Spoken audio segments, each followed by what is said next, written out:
ஓகேம்மா. இப்போ வந்து நம்ம பார்க்க போறது வந்து reporting under companies auditor apostrophe s report order 2020 CARO அப்படின்னு சொல்லுவோம். இது வந்து இந்த இடத்துல கொடுத்துருக்காங்க பாருங்க. இந்த இந்த exercise of the powers conferred by subsection 11 of section 143 of the companies act 2013 and in supersession of so order extraordinary part two blah blah blah இதெல்லாம் நிறைய இருக்கு. ஓகேவா? அதை வச்சு central government in consultation with NFRA வந்து they have constituted under section 132 of Companies Act 2013 hereby makes the order. Who made this CARO அப்படிங்கிற central government along with NFRA under section 132 they have made this CARO அப்படின்னு சொல்லலாம் அப்படின்றாங்க. Short title application and commencement அப்படின்னு கேட்குறாங்க. First எதோடனே இந்த காரோவை எப்படி கூப்பிடுறது நம்மனா companies auditors report order or simply CARO 2020 கூப்பிடலாம். அடுத்து வந்து அப்ளிகேஷன் இது யாருக்கெல்லாம் அப்ளிகபிள் அப்படின்னு கேட்குறாங்கன்னா இது வந்து இந்தியாவில் இருக்கக்கூடிய எல்லா கம்பெனிஸ்க்கும் இது applicable including private limited companies mostly. It shall apply to every company including a foreign company as defined in clause 42 of section 2 of Companies Act. What is a foreign company அப்படின்னு பார்த்தீங்கன்னா கம்பெனிஸ் ஆக்ட்ல section 2ல subsection 42ல இருக்கும், clause 42ல இருக்கும். What is a foreign company அப்படிங்கிறதுக்கு definition. அவங்க என்ன சொல்றாங்க, இந்தியாவில் இருக்கக்கூடிய ஒரு ஃபாரின் கம்பெனி கூட ஃபாலோ பண்ணி தான் ஆகணும் காரோவை அப்படி சொல்றாங்க. சொல்லிட்டு அவங்க என்ன சொல்றாங்கன்னா நம்பர் 1 they talking about இது எல்லாருக்குமே அப்ளை ஆகும் ஆனா இவங்களை தவிர அப்படின்னு சொல்றாங்க. யாரை தவிர? பேங்கிங் கம்பெனிஸ்க்கு காரும் அப்ளை ஆகாது. ஏன்னா இது சராசரி இருக்கக்கூடிய நார்மலான கம்பெனிஸ்ல என்னென்னலாம் ருட்டீனா ஆக்ஷன்ஸ் நடக்குமோ அந்த ஆக்ஷன்ஸை சார்ந்து கேட்கப்படுற ஒரு 20+ கேள்விகள். இந்த 20+ கேள்விகள்ல ஜென்ரலா நீங்க பாத்தீங்கன்னா இவங்க வந்து சேல்ஸ் டாக்ஸ் கட்டினாங்களான்னு இருக்கும். அதை போய் பேங்க்ல கேட்க முடியுமா? அவங்களோட இன்வென்ட்ரியோட வேல்யூவேஷன் கரெக்டா இருக்கான்னு கேட்பாங்க. இதை போய் பேங்க்கு கேட்க முடியுமா? இல்லை இன்சூரன்ஸ் டிபார்ட்மெண்ட்ல கேட்க முடியுமா? ஸோ ஜென்ரலா இருக்கக்கூடிய 99% பிசினஸ் வந்து எப்படி நிகழுதோ அதுக்கேற்ற மாதிரி ஒரு 20+ கொஸ்டின்ஸை வந்து நம்ம ஃப்ரேம் பண்ணியிருக்கோம் காரோல. அதுக்கு தான் பதில் வேணும். பட் இந்த மாதிரி பேங்கிங் கம்பெனி, இன்சூரன்ஸ் கம்பெனி, அதுக்கப்புறம் செக்ஷன் 8 கம்பெனிஸ், அதாவது நான் ப்ராஃபிட் ஆர்கனைசேஷன்ஸ், இந்த 1% கம்பெனி. 1% கம்பெனில ஒரே பர்சன் தான் அவங்க வந்து பிசினஸ் மாதிரி பண்ண போறாங்க. அவங்களுக்கு எதுக்கு காரோ? அது ப்ராஃபிட்டோ லாஸோ அவங்கள பொறுத்து தான் அப்படின்னு இருக்கு. அதே மாதிரி வேற யாருக்கு வந்து இந்த காரோ நாட் அப்ளிகபிள் அப்படின்னா private limited company not being a subsidiary or holding of a public company having a paid up capital and reserves and surplus not more than 1 crore rupee. உங்களோட paid up capital, உங்களோட reserves and surplus இதெல்லாம் சேர்த்து having a paid up capital and reserves and surplus not more than 1 crore as on the balance sheet date which does not have total borrowings. எவ்வளவுக்கு மேல இருக்கக்கூடாது? 1 crore. Total borrowings which does not have total borrowings exceeding 1 crore from any bank or financial institution at any point in time and which does not have a total revenue எவ்வளவு இருக்கலாம்? not exceeding 10 crore rupees. அப்போ ரொம்ப simple. 10 crore விட கம்மியா revenue உங்களுக்கு இருந்தா நீங்க காரோ ஃபாலோ பண்ண வேண்டாம். அதே மாதிரி 1 கோடி ரூபாய் விட கம்மியா உங்களுக்கு பாரோயிங்ஸ் இருந்தா நீங்க காரோவை ஃபாலோ பண்ண வேண்டாம். ஓகேவா?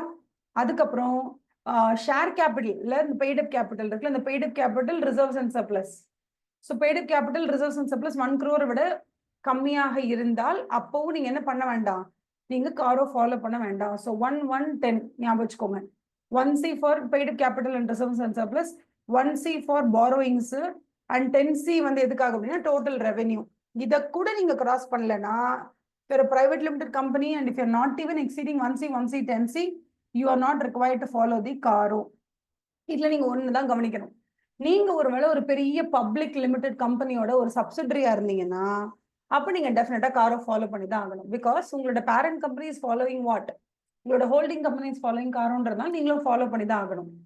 இல்ல உங்களோட ஹோல்டிங் கம்பெனி வந்து இட்ஸ் நாட் எப்படி சொல்றது, it's not a public limited company, அதுவுமே ஒரு பிரைவேட் லிமிடெட் கம்பெனி தான். பட் எனக்கு ஒரு சப்சிடரி இருக்கு, அந்த சப்சிடரி கம்பெனி வந்து ஒரு பிரைவேட் லிமிடெட் கம்பெனி எப்படினாலும் ஓகே, உங்களோட ஹோல்டிங் ஒரு சப்சிடரி பிரைவேட் லிமிடெட் கம்பெனியா இருந்தா டெஃபினட்டா நீங்க காரும் ஃபாலோ பண்ணி தான் ஆகணும். irrespective of what is your turnover, what is your total borrowings, what is your paid up capital, reserves and surplus. இது எந்த கொஸ்டின்ஸ்க்கும் அங்க இடமே கிடையாது. If you are a public limited company CARO is compulsory to you. So யாருக்கெல்லாம் வராதுன்னு சொல்லியிருக்காங்க, பேங்கிங்க்கு it's not applicable, insurance it's not applicable, section 8 கம்பெனிஸ்க்கு இட்ஸ் நாட் அப்ளிகபிள், 1% கம்பெனிக்கு it's not applicable, 1% company and small company இந்த 2 பேருக்குமே it's not applicable. வேற யாருக்கு அப்ளிகபிள் கிடையாதுன்னா private limited company whose paid capital and reserves and surplus have not exceeded 1 crore. அதுக்கப்புறம் borrowings வந்து has not exceeded 1 crore. அதுக்கப்புறம் total revenue has not exceeded 10 crore.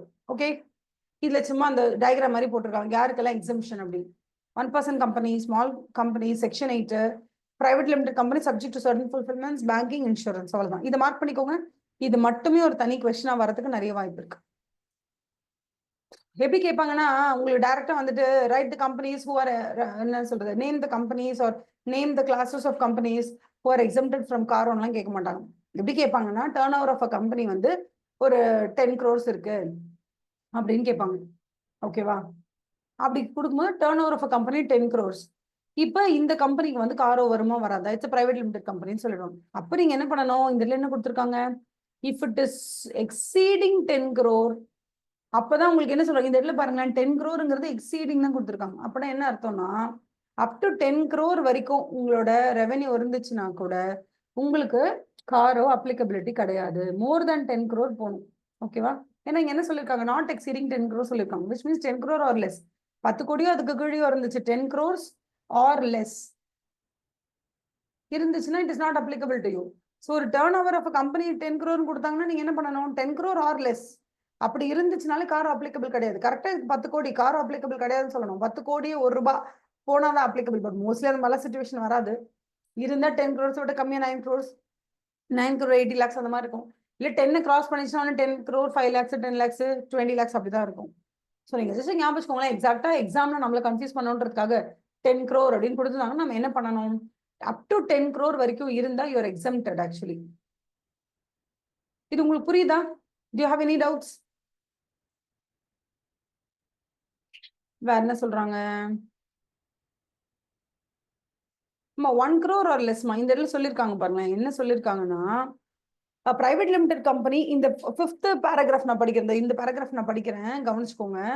A private limited company not being a substitute holding of a public company having a paid up and reserves and surplus not more than 1 crore rupees, which means 1 crore or less இருந்தா not applicable. 1 crore இருந்தா கூட not applicable.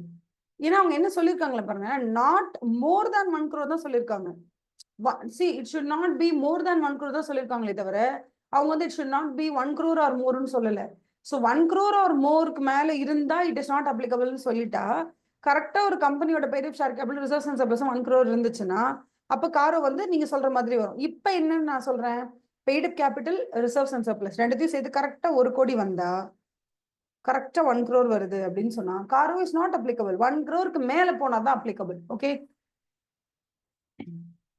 Next one, shall we move? சரி, okay. Next என்ன சொல்றாங்கன்னா, auditors report to contain matters specified in 3 and 4. இன்னும் paragraph 3 paragraph 4 இதுல தான் சொல்லியிருப்பாங்க. அது 20 ஹெட்டிங் சொல்லி 20+ ஹெட்டிங்ஸ் இதுல தான் சொல்லி எஸ்ஆ நோவா அதை பத்தி டீடைல்ஸ் எல்லாம் கேட்டிருப்பாங்க. ஓகேவா? அதை பத்தி நம்ம படிக்க போறோம். ஸோ இந்த paragraph நான் படிச்சு காமிச்சிடும் ஒரு தடவை. Every report made by the auditor under section 143 of the Companies Act on the accounts of every company audited by him.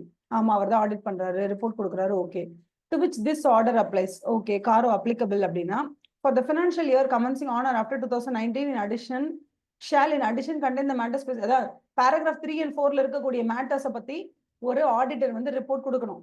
provided this order shall not apply to the auditor's report on consolidated financial statements. apply ஆகாது.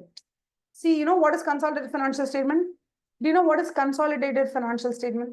Consolidated financial statement னா இப்ப நான் இருக்கேன், நான் வந்து asset liabilities வச்சுட்டு நான் வந்து ஒரு கம்பெனி இருக்கேன். இப்போ என்னோட கம்பெனில சர்ப்ளஸா ஒரு 10 கோடி இருக்குன்னு வச்சுக்கோங்க. இந்த 10 கோடி தூக்கி நான் வேற ஏதோ ஒரு கம்பெனில இன்வெஸ்ட் பண்றேன். அந்த கம்பெனியோட 51% of the more than 51% shareholder நான் தான். More than 50% of the shareholder நான் தான். அப்படி நான் தான் உங்களுக்கு வந்து ஹோல்டிங் கம்பெனி. சரியா? இப்போ ஒரு வருஷத்தோட எண்டில் நான் என்னோட பேலன்ஸ் ஷீட்டை ப்ரெசென்ட் பண்ணும்போது சும்மா இன்வெஸ்ட்மெண்ட்ஸ் 10 கோடின்னு போட முடியாது. நான் இங்கே ஒரு 10 கோடி போட்டிருக்கேன் அப்படின்னு நான் போடக்கூடாது. அக்கௌண்டிங் ஸ்டாண்டர்ட் படி நான் என்னோட ஃபினான்ஷியல் ஸ்டேட்மெண்ட்ஸை ப்ரெசென்ட் பண்ணும்போது நான் என்கிட்ட இருக்கக்கூடிய சர்ப்ளஸ் மணியை ஏதோ ஒரு கம்பெனில இன்வெஸ்ட் பண்றேன்னு வச்சுக்கோங்களேன். அந்த கம்பெனியோடைய டோட்டல் ஷேர் கேபிட்டல் ஒரு 15 கோடின்னு வச்சுக்கோங்க. அதுல மோர் தேன் 50% நான் தான் இன்வெஸ்ட் பண்ணிருக்கேன். 7.5 கோடிக்கு மேல யாராவது இன்வெஸ்ட் பண்ணாலே அவங்களுக்கு அந்த கம்பெனிக்கு இவங்க தான் வந்து பேரண்ட் கம்பெனி. அப்படி நான் வந்து அவங்களுக்கு யாருன்னா பேரண்ட் கம்பெனி ஆயிட்டாங்க. ஸோ பேரண்ட் கம்பெனியா நான் ஆயிட்டேன் அப்படின்னு சொன்னாலே என்னோட ஃபினான்ஷியல் ஸ்டேட்மெண்ட்ஸை, என்னோட பேலன்ஸ் ஷீட்டை நான் அந்த வருஷத்தோட எண்டில் ப்ரெசென்ட் பண்ணும்போது சும்மா இன்வெஸ்ட்மெண்ட் 10 கோடி நான் போடக்கூடாது. அந்த கம்பெனியோட என்டையர் பேலன்ஸ் ஷீட்டை கொண்டு வந்து என் பேலன்ஸ் ஷீட்குள்ள திணிக்கணும். இதுக்கு பேர் கன்சாலிடேஷன் சொல்லுவாங்க. நீங்க அக்கௌண்ட்ஸ்ல அதை பொறுமையா படிப்பீங்க. உங்களுக்கு டைம் கிடைக்கும் போது அக்கௌண்டிங் ஃபேக்கல்ட்டி சொல்லி கொடுக்கும் போது கன்சாலிடேஷன் என்னன்னு கவனிங்க.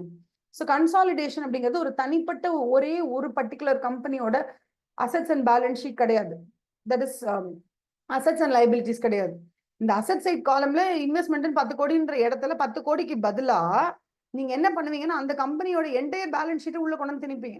இப்ப என்ன ஆயிடும்னா இதுல இருக்கக்கூடிய 20க்கும் மேற்பட்ட கேள்விகள் எதை நோக்கி இருக்கும்னா, இன்வென்டரி கரெக்டா இருக்கா, நீங்க டாக்ஸ் எல்லாம் கரெக்டா கட்டிட்டீங்களான்னு கேட்பீங்க. அப்ப சிஎஃப்எஸ் நான் பண்றேன்னா சிஎஃப்எஸ் குள்ள எந்த இன்வென்டரி பத்தி நான் பேசுவேன்? ஏன்னா இப்ப டாட்டாலாம் எடுத்துக்கிட்டீங்கன்னா டாடா குரூப்ல சப்சிடரி கம்பெனிஸ் ஒரு 200 சப்சிடரி இருக்கும். அப்படின்னா டாட்டாவோட கன்சாலிடேட்டட் ஃபினான்ஷியல் ஸ்டேட்மெண்ட்ஸ்குள்ள குட்டி குட்டியா ஒரு 200 கம்பெனிஸோட பேலன்ஸ் ஷீட் இருக்கும். அப்போ நீங்க காரோவை ஃபாலோ பண்ணணும்னா தனித்தனியா ஒவ்வொரு கம்பெனிக்கும் ஒரு காரோ இருக்கும். ஆனா ஒரு காரோவை என்டையர் சிஎஃப்எஸ்க்கு நம்மளால ஃபாலோ பண்ண முடியாது. நான் சொல்றது உங்களுக்கு புரிஞ்சுதா? கன்சாலிடேட்டட் ஃபினான்ஷியல் ஸ்டேட்மெண்ட்னா ஒரு ஃபினான்ஷியல் ஸ்டேட்மெண்ட்குள்ள இன்னொரு ஃபினான்ஷியல் ஸ்டேட்மெண்ட் இருக்கும். ஓகே, ஒரு ஃபினான்ஷியல் ஸ்டேட்மெண்ட்குள்ள இன்னும் ஒரே ஒரு ஃபினான்ஷியல் ஸ்டேட்மெண்ட் தான் இருக்கும்னு அர்த்தம் கிடையாது. ஒரு ஃபினான்ஷியல் ஸ்டேட்மெண்ட்டுக்குள்ள 200 ஃபினான்ஷியல் ஸ்டேட்மெண்ட்ஸை கொண்டு வந்து அடப்பாங்க. So that is called as consolidated financial statements. சில நேரங்கள்ல subsidiary or subsidiary of subsidiary நிறைய விஷயங்கள் இருக்கும். இது நீங்க கொஞ்சம் கொஞ்சமா இன்டர்மீடியட்ல உங்க அட்லீஸ்ட் தியோரிட்டிக்கலா நீங்க படிச்சிருக்க நிறைய வாய்ப்பு இருக்கு. புரியலன்னா நீங்க என்கிட்ட டவுட்னு கேளுங்க. ஸோ அந்த மாதிரி கன்சாலிடேட்டட் ஃபினான்ஷியல் ஸ்டேட்மெண்ட்ஸ் வரும்பொழுது இப்போ நான் அந்த காரோவை கொண்டு போய் கன்சாலிடேட்டட் ஃபினான்ஷியல் ஸ்டேட்மெண்ட்டுக்கு நான் அப்ளை பண்ணா எனக்கு என்ன ஆகும்னு வச்சுக்கோங்களேன். What will happen is that what is the situation about fraud எதை கண்டுபிடிச்சிருக்கீங்களான்னு கேட்பாங்க. ஃப்ராடை நான் கண்டுபிடிச்சிருப்பேன். எதுல கண்டுபிடிச்சிருப்பேன்? மெயினா பேரண்ட் கம்பெனி அதுக்குள்ள 200 சப்சிடரி இருக்கும். அந்த 200 சப்சிடரியில ஒரு 13 சப்சிடரியில ஃப்ராட் இருக்கு, மற்றதுல இல்ல. சிஎஃப்எஸ் அஸ் அ ஹோல் இந்த கம்பெனி பேரண்ட் கம்பெனிலையும் ஃப்ராட் இல்லை. இப்போ நான் ஃப்ராட் இருக்கா இல்லைன்னு கேட்குறாங்களே ஒரு கிளாஸ் 11வது கிளாஸ்ல கேட்பாங்க. ஆக்சுவலி காரோல 11th கிளாஸ்ல கேட்பாங்க ஃப்ராட் எதுவும் கண்டுபிடிச்சிருக்கீங்களா. அங்க போய் நான் எந்த கம்பெனிக்கு நான் பதில் சொல்றது? அதனால கன்சாலிடேட்டட் ஃபினான்ஷியல் ஸ்டேட்மெண்ட்டுக்கு காரோல இருக்கக்கூடிய 20 கிளாஸுமே அப்ளிகபிளே ஆகாது. எதுவுமே அப்ளிகபிள் ஆகாது. கடைசியில ஒண்ணு கேட்பாங்க, consolidated financial statement true and fair கொடுக்குற மாதிரி எது கேட்பாங்க. அது மட்டும்தான் என்ன சொல்றது கன்சாலிடேட்டட் ஃபினான்ஷியல் ஸ்டேட்மெண்ட்ஸ்க்கு அப்ளிகபிள் ஆகுமே தவிர மற்ற எதுவுமே அப்ளை ஆகாதுன்னு சொல்றாங்க. இப்போ இந்த பேராகிராஃப் 3 and 4 இருக்கு. இந்த 3 and 4ல தான் எல்லா என்ன சொல்றது உங்ககிட்ட கேட்கக்கூடிய எஸ் ஆர் நோ அவங்க கேட்பாங்க தெரியுமா. இந்த கொஸ்டினை கேட்டுட்டு இது எஸ் ஆர் நோவா, எஸ்னா ஓகே, நோனா என்னென்ன பதில்னு எழுதுங்க, ஏன் இது சரியா ஒர்க் அவுட் ஆகலன்னு எழுதுங்கன்னு சொல்லுவாங்க. அந்த எல்லா கிளாஸுமே இதில் தான் கொடுத்துருக்காங்க. ஓகேவா? ஸோ இதுதான் நம்ம டிஸ்கஸ் பண்ண போறோம். ஸோ ஆக்சுவலா நீங்க பாத்தீங்கன்னா காரோ அப்படிங்கிறதுல டிஸ்கஷன் இப்பதான் ஸ்டார்டே ஆக போகுது. ஓகே, ஸோ இது எல்லாத்துலயுமே நீங்க பாத்தீங்கன்னு வச்சுக்கோங்களேன். ஃபர்ஸ்ட் ஒன், நீங்க காரோ பை எனி சான்ஸ் ஆல்ரெடி படிச்சிருந்தீங்கன்னா உங்களுக்கு இது ரொம்ப ரொம்ப ரொம்ப ஐயோ என்ன மேம் நீங்க திருப்பி திருப்பி மொக்க போடுறீங்க அந்த மாதிரி இருக்கும். இல்ல மேம் நான் இன்னும் காரோ எதுவுமே படிக்கல அப்படின்னா this will be really an I opening session. Okay, so the auditors reports actually நான் கீவேர்ட்ஸ் மார்க் பண்றேன். ஃபர்ஸ்ட் என் கூட சேர்ந்து அதை மார்க் பண்ணிக்கோங்க. அதுக்கப்புறம் நம்ம வந்து ஹவு டு டெசிஃபர் ஆல் திஸ்ன்றதை நம்ம பார்த்துக்கலாம். சரியா?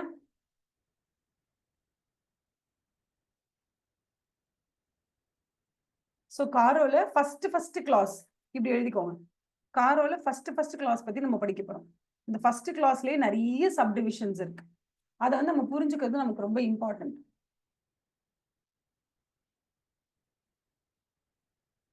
ஓகேவா?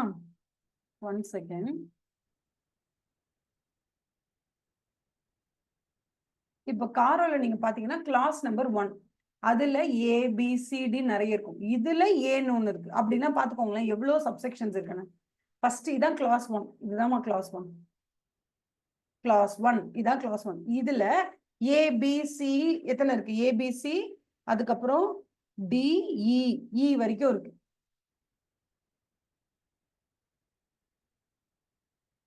அதுக்கப்புறம் தான் கிளாஸ் 2க்கு போறாங்க. கிளாஸ் 2ல இப்படி படிச்சிடலாமா? ஃபர்ஸ்ட் நம்ம என்ன பண்ணலாம்னா கிளாஸ் 1 எதை பத்தி படிக்குதுன்றத முதல்ல எழுதிடலாம்.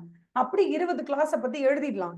எழுதிட்டு அதுக்கப்புறம் ஒவ்வொரு கிளாஸ்க்குள்ளேயும் என்னெல்லாம் சப்டிவிஷன்ஸ் இருக்குன்னு அப்புறமா படிக்கலாம். ஸோ அது நமக்கு என்ன தோணும்னா ஓகே காரோனா இந்த மேட்டர் தான், ஓகே இதுதான் அப்படின்றது ஃபர்ஸ்ட் தெரிஞ்சிடும். தெரிஞ்சதுக்கு அப்புறம் இந்த மேட்டரை பத்தி என்னென்ன சொல்றாங்க, ஓ இதெல்லாம் டிஸ்கஸ் பண்றாங்களா அப்படிங்கிற மாதிரி நம்ம படிக்கலாம். ஸோ அப்போ நமக்கு வந்து செம ஈஸியா இருக்கும். So first will say class number 1. என்னென்ன படிக்கிறாங்க சும்மா பாருங்க என்னென்ன இருக்குன்னு. Companies maintaining proper records showing full particulars including quantitative property plant equipment. மறுபடியும் இங்க என்ன இருக்கு? ப்ராப்பர்ட்டி பிளான்ட் எக்யூப்மெண்டோட இன்டான்ஜிபிள் அசெட்ஸ். இங்கே property plant and equipment have been physical verification, discrepancies, title deeds of all the immovable properties, lease agreement. ஓகேவா? immovable properties, title deeds of immovable properties, other than the lease agreement properties. அதுக்கப்புறம் இந்த இடத்துல details provide பண்ணுவோம் நம்ம. அப்புறம் company has revaluation of property plant and equipment இருக்கு. அப்புறம் whether any proceedings has been initiated or pending against company for holding any benami property. அப்ப என்ன நம்ம படிக்க போறது என்னன்னா, இந்த இடத்துல இது எல்லாமே clause number 1 is all about property plant equipment. அதுக்கப்புறம் இன்டான்ஜிபிள் அசெட். என் கை என்ன சொல்லுவாங்க, சமத்தா நீங்க என்ன பண்றீங்க, என் கூடவே இது எல்லாத்தையும் எழுதிட்டு வரீங்க. Intangible property or intangible property, intangible asset, அவ்வளவுதான். So class number 1 deals with PPE.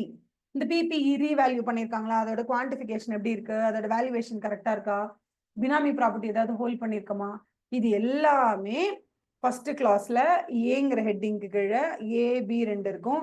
அதுக்கப்புறம் BCD இதெல்லாம் இருக்கும். இது எல்லாமே டீல்ஸ் வித் PPE. இதுல ஏதாவது டவுட் இருக்கா? Do you have any doubt in this? Doubt எதாவது இருந்துச்சுன்னா அப்படியே என்கிட்ட சொல்லிடுங்க, சரியா? அதுக்கு அடுத்தது நம்ம என்ன பண்ண போறோம், செகண்ட் கிளாஸ், கிளாஸ் நம்பர் 2. அது எப்படி பிரிச்சிருக்காங்க, AB ரெண்டே தான் இருக்கு. என்னன்னு பார்த்துடலாமா? whether physical verification of inventory has been conducted at the reasonable intervals by the management and whether in the opinion of the auditor coverage and procedure of such verification is appropriate, whether a discrete 10% of more inventory, இது inventory full-ஆ. The company has been sanctioned working capital limits in excess of 5 crore rupees in aggregate from the bank's security. Current assets. Okay, இந்த ரெண்டு கேள்வி கேட்கறாங்க. இப்போ இதுல வந்து class number 2, class number 2ல ரெண்டு கேள்வி தான் கேட்கறாங்க. கேள்வி நம்பர் 1 என்ன தெரியுமா, இன்வென்டரியை பத்தி கேட்கறாங்க. இன்வென்டரிய பிசிக்கல் வெரிஃபிகேஷன் கரெக்டா பண்ணிருக்காங்களா, 300 மூட்டை அரிசி இருக்குன்னா 300 மூட்டை இருக்கான்னு ரீசனபிள் இன்டர்வெல்ல போய் செக் பண்ணிட்டு வந்திருக்காங்களா. அதே மாதிரி ஆடிட்டருடைய ஒப்பீனியன்ல அவங்க யூஸ் பண்ண இந்த பிசிக்கல் வெரிஃபிகேஷன் ப்ராசஸ் இருக்குல்ல, அது அப்ராப்ரியேட்டா இருக்கா. அதுக்கப்புறம் ஏதாவது இப்போ ஒரு 300 மூட்டை அரிசி இருக்கு அப்படின்னு சொன்னாங்கன்னா 300 மூட்டை இல்லைனாலும் அட்லீஸ்ட் 200 சொச்சமாவது இருக்கணும். ஸோ தட் ஒரு 10% வரைக்கும் மோர் ஆர்லெஸ் இருக்கலாம். மோர் தேன் 10%, அதாவது 10% அல்லது 10% விட அதிகமான difference between actual inventory and book inventory இருந்துச்சுன்னா கண்டிப்பா என்ன பண்ணணும், auditor has to deal with it அப்படின்னு சொல்றாங்க. ஸோ வெதர் எனி டிஸ்கிரிபன்சிஸ் இருக்கா அப்படின்னு கேட்கறாங்க. டிஸ்கிரிபன்சி இருந்தா காரோ ரிப்போர்ட்ல செகண்ட் கிளாஸ்க்கு நேரா இஸ் தேர் எனி டிஸ்கிரிபன்சி மோர் தென் 10% கேட்பாங்க. நோனா நோன் போடுங்க, எஸ்னா எஸ்ன்னு போட்டுட்டு அதுக்கப்புறம் என்ன பண்ணணும், notice and so whether they have been அப்படி மோர் தென் 10% இருக்குன்னு நீங்க எஸ்ன்னு போட்டுட்டீங்கன்னா அப்ப ஆடிட்டர் அங்க என்ன பதில் எழுதணும், மோர் தென் 10% டிஸ்கிரிபன்சி இருக்கு நீங்க பாத்துருக்கீங்கல்ல, இதை நீங்க பார்த்துட்டு கண்டிப்பா TCW கிட்ட சொல்லிருப்பீங்கல்ல, சொன்ன உடனே அவங்க என்ன ஆக்ஷன் எடுத்தாங்க அப்படிங்கறத நீங்க பக்கத்துல எழுதணும். இது ஏ. பி என்ன சொல்றாங்கன்னா, யூஸ்வலாவே இந்த விஷயத்த நான் சொல்றேன், இப்ப நான் வந்து ஒரு விஷயம் சொல்ல போறேன். இந்த விஷயம் வந்து நமக்கு காரோலையும் ரொம்ப இம்பார்ட்டன்ட், பேங்க் ஆடிட் பண்ணும்போது ரொம்ப ரொம்ப இம்பார்ட்டன்ட். அதனால இதை மறந்துடாம கவனிச்சுக்கோங்க.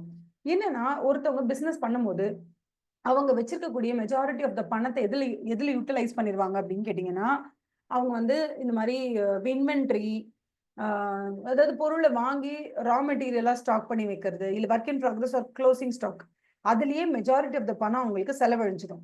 அதனால 1 கோடி 1.5 கோடி வந்து உங்களுக்கு இன்வென்ட்ரியில வந்து லாக் ஆயிடுறதுனால அவங்களுக்கு மாசம் அவங்களோட பிசினஸ் ரன் பண்றதுக்கு தேவையான ஒர்க்கிங் கேபிட்டல் அப்படின்னு சொல்லுவாங்க, அந்த பண பற்றாக்குறை ஏற்படும்.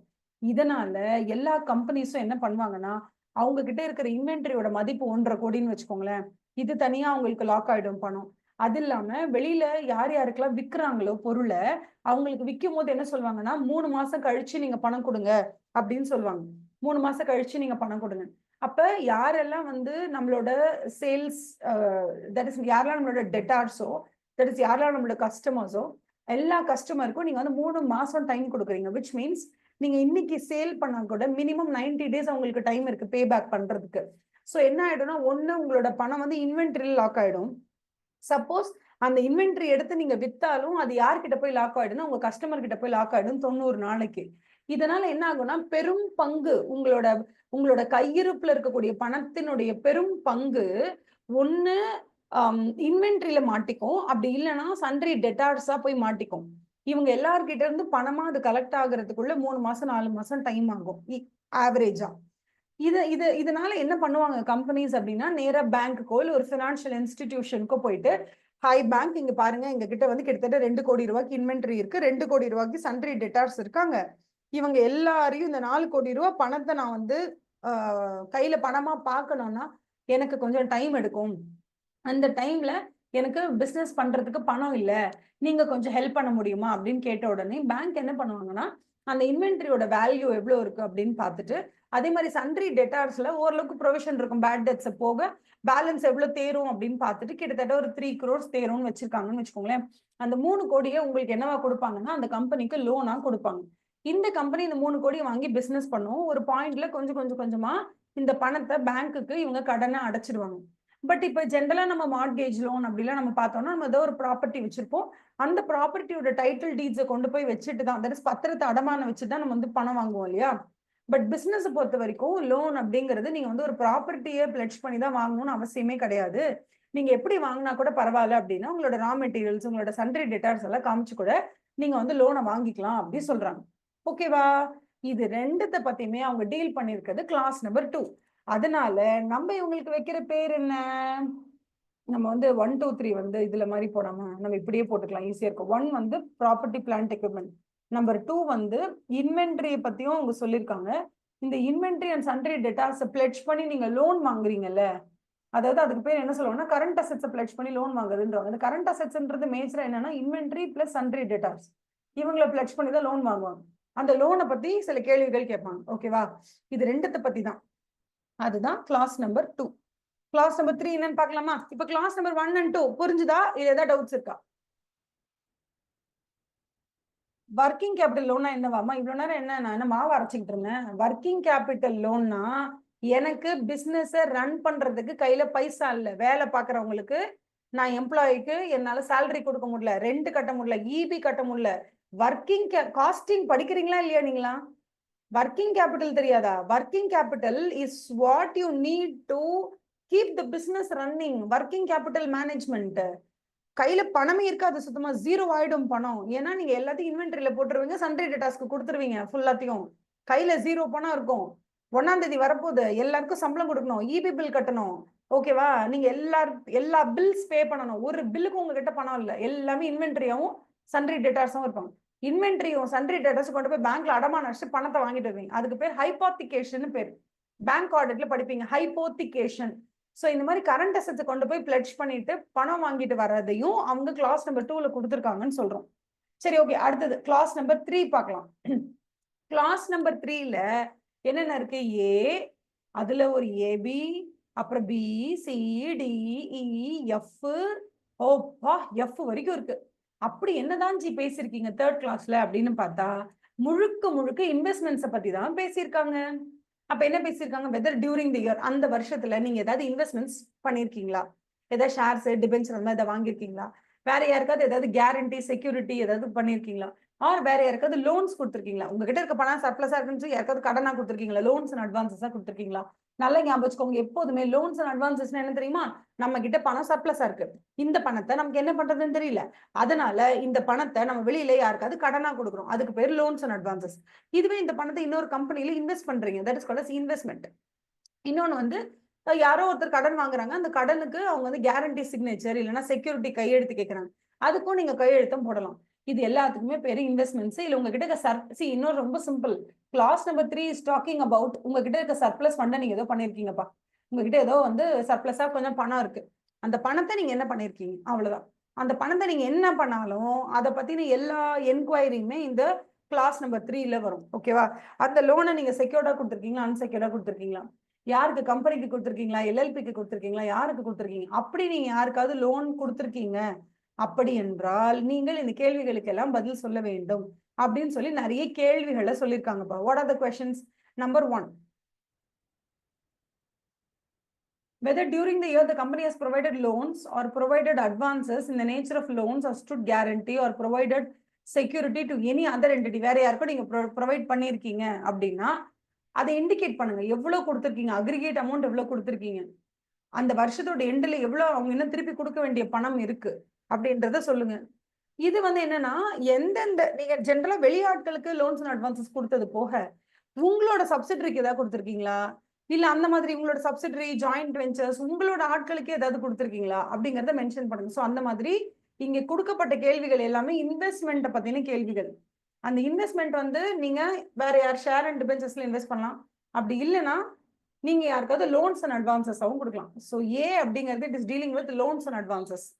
இந்த aggregate amount during the year, balance outstanding, balance sheet, loans and advances, guarantees to parties other than subsidiaries, joint venture, associates தவிர, அதாவது உங்க ஆளுங்களை தவிர வெளியாட்களுக்கு என்ன கொடுத்துருக்கீங்கன்றது தனியா அக்ரிகேட் அமௌண்ட் போடுங்க. உங்க ஆட்களுக்கு எவ்வளவு கொடுத்துருக்கீங்கன்றது தனியா போடுங்க. ஸோ ஏ வந்து it is like your people, your subsidiary, your joint venture, your associate, அவங்களுக்கு எவ்வளவு கொடுத்துருக்கீங்கன்னு ஏல போடுங்க.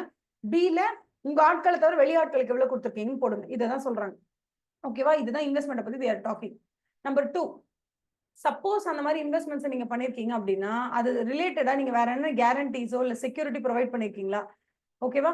அதுக்கப்புறம் nature of loans and guarantees provided that are not prejudicial to the company's interest. நீங்க வெளில யாருக்கெல்லாம் கடன் கொடுத்துருக்கீங்களோ, லோன்ஸ் அண்ட் அட்வான்சஸா கொடுத்துருக்கீங்களோ, வேற எங்கேயாவது இன்வெஸ்ட்மெண்ட் பண்ணிருக்கீங்களோ, அந்த இன்வெஸ்ட்மெண்ட்னால இந்த பர்டிகுலர் கம்பெனிக்கு எந்த பாதகமும் இருக்கக்கூடாது. It should not be prejudicial to this company அப்படின்றத சொல்லணும். ஓகேவா? இங்கேயும் they are talking about only investments, guarantees, security given, அதை பத்தி தான் பேசியிருக்காங்க. மூணாவது, நீங்க in respect of loans and advances in the nature of loans, whether the schedule of repayment of principal and payment of interest has been stipulated, whether the repayments and receipts are irregular. இது ரொம்ப முக்கியம் இல்லப்பா. ஏன்னா உங்களோட பணம் இல்ல, உங்களோட பணம் வெளியில யார்கிட்டயோ நீங்க கொடுத்துருக்கீங்க. அந்த கடனை நீங்க வெளில கொடுத்துருக்கீங்களா, அதுக்கேத்த பேமெண்ட் கரெக்டா ரெகுலரா வருதா, regular receipt of principal repayment and interest repayment வருதா? இது ரொம்ப இம்பார்ட்டன்ட்ல. ஏன்னா இது உங்க பணம், உங்களோட 1 கோடி ரூபாய் நீங்க வந்து வெளியாட்களை நம்பி நீங்க கடன் கொடுத்துருக்கீங்க. அதுக்கான வட்டி கரெக்டா கலெக்ட் ஆகுதா நீங்க பார்த்தே ஆகணும். அதுதான் இந்த சில சொல்லியிருக்காங்க. டி என்ன சொல்றாங்கன்னா, சப்போஸ் பணம் வரலன்னு வச்சுக்கோங்க.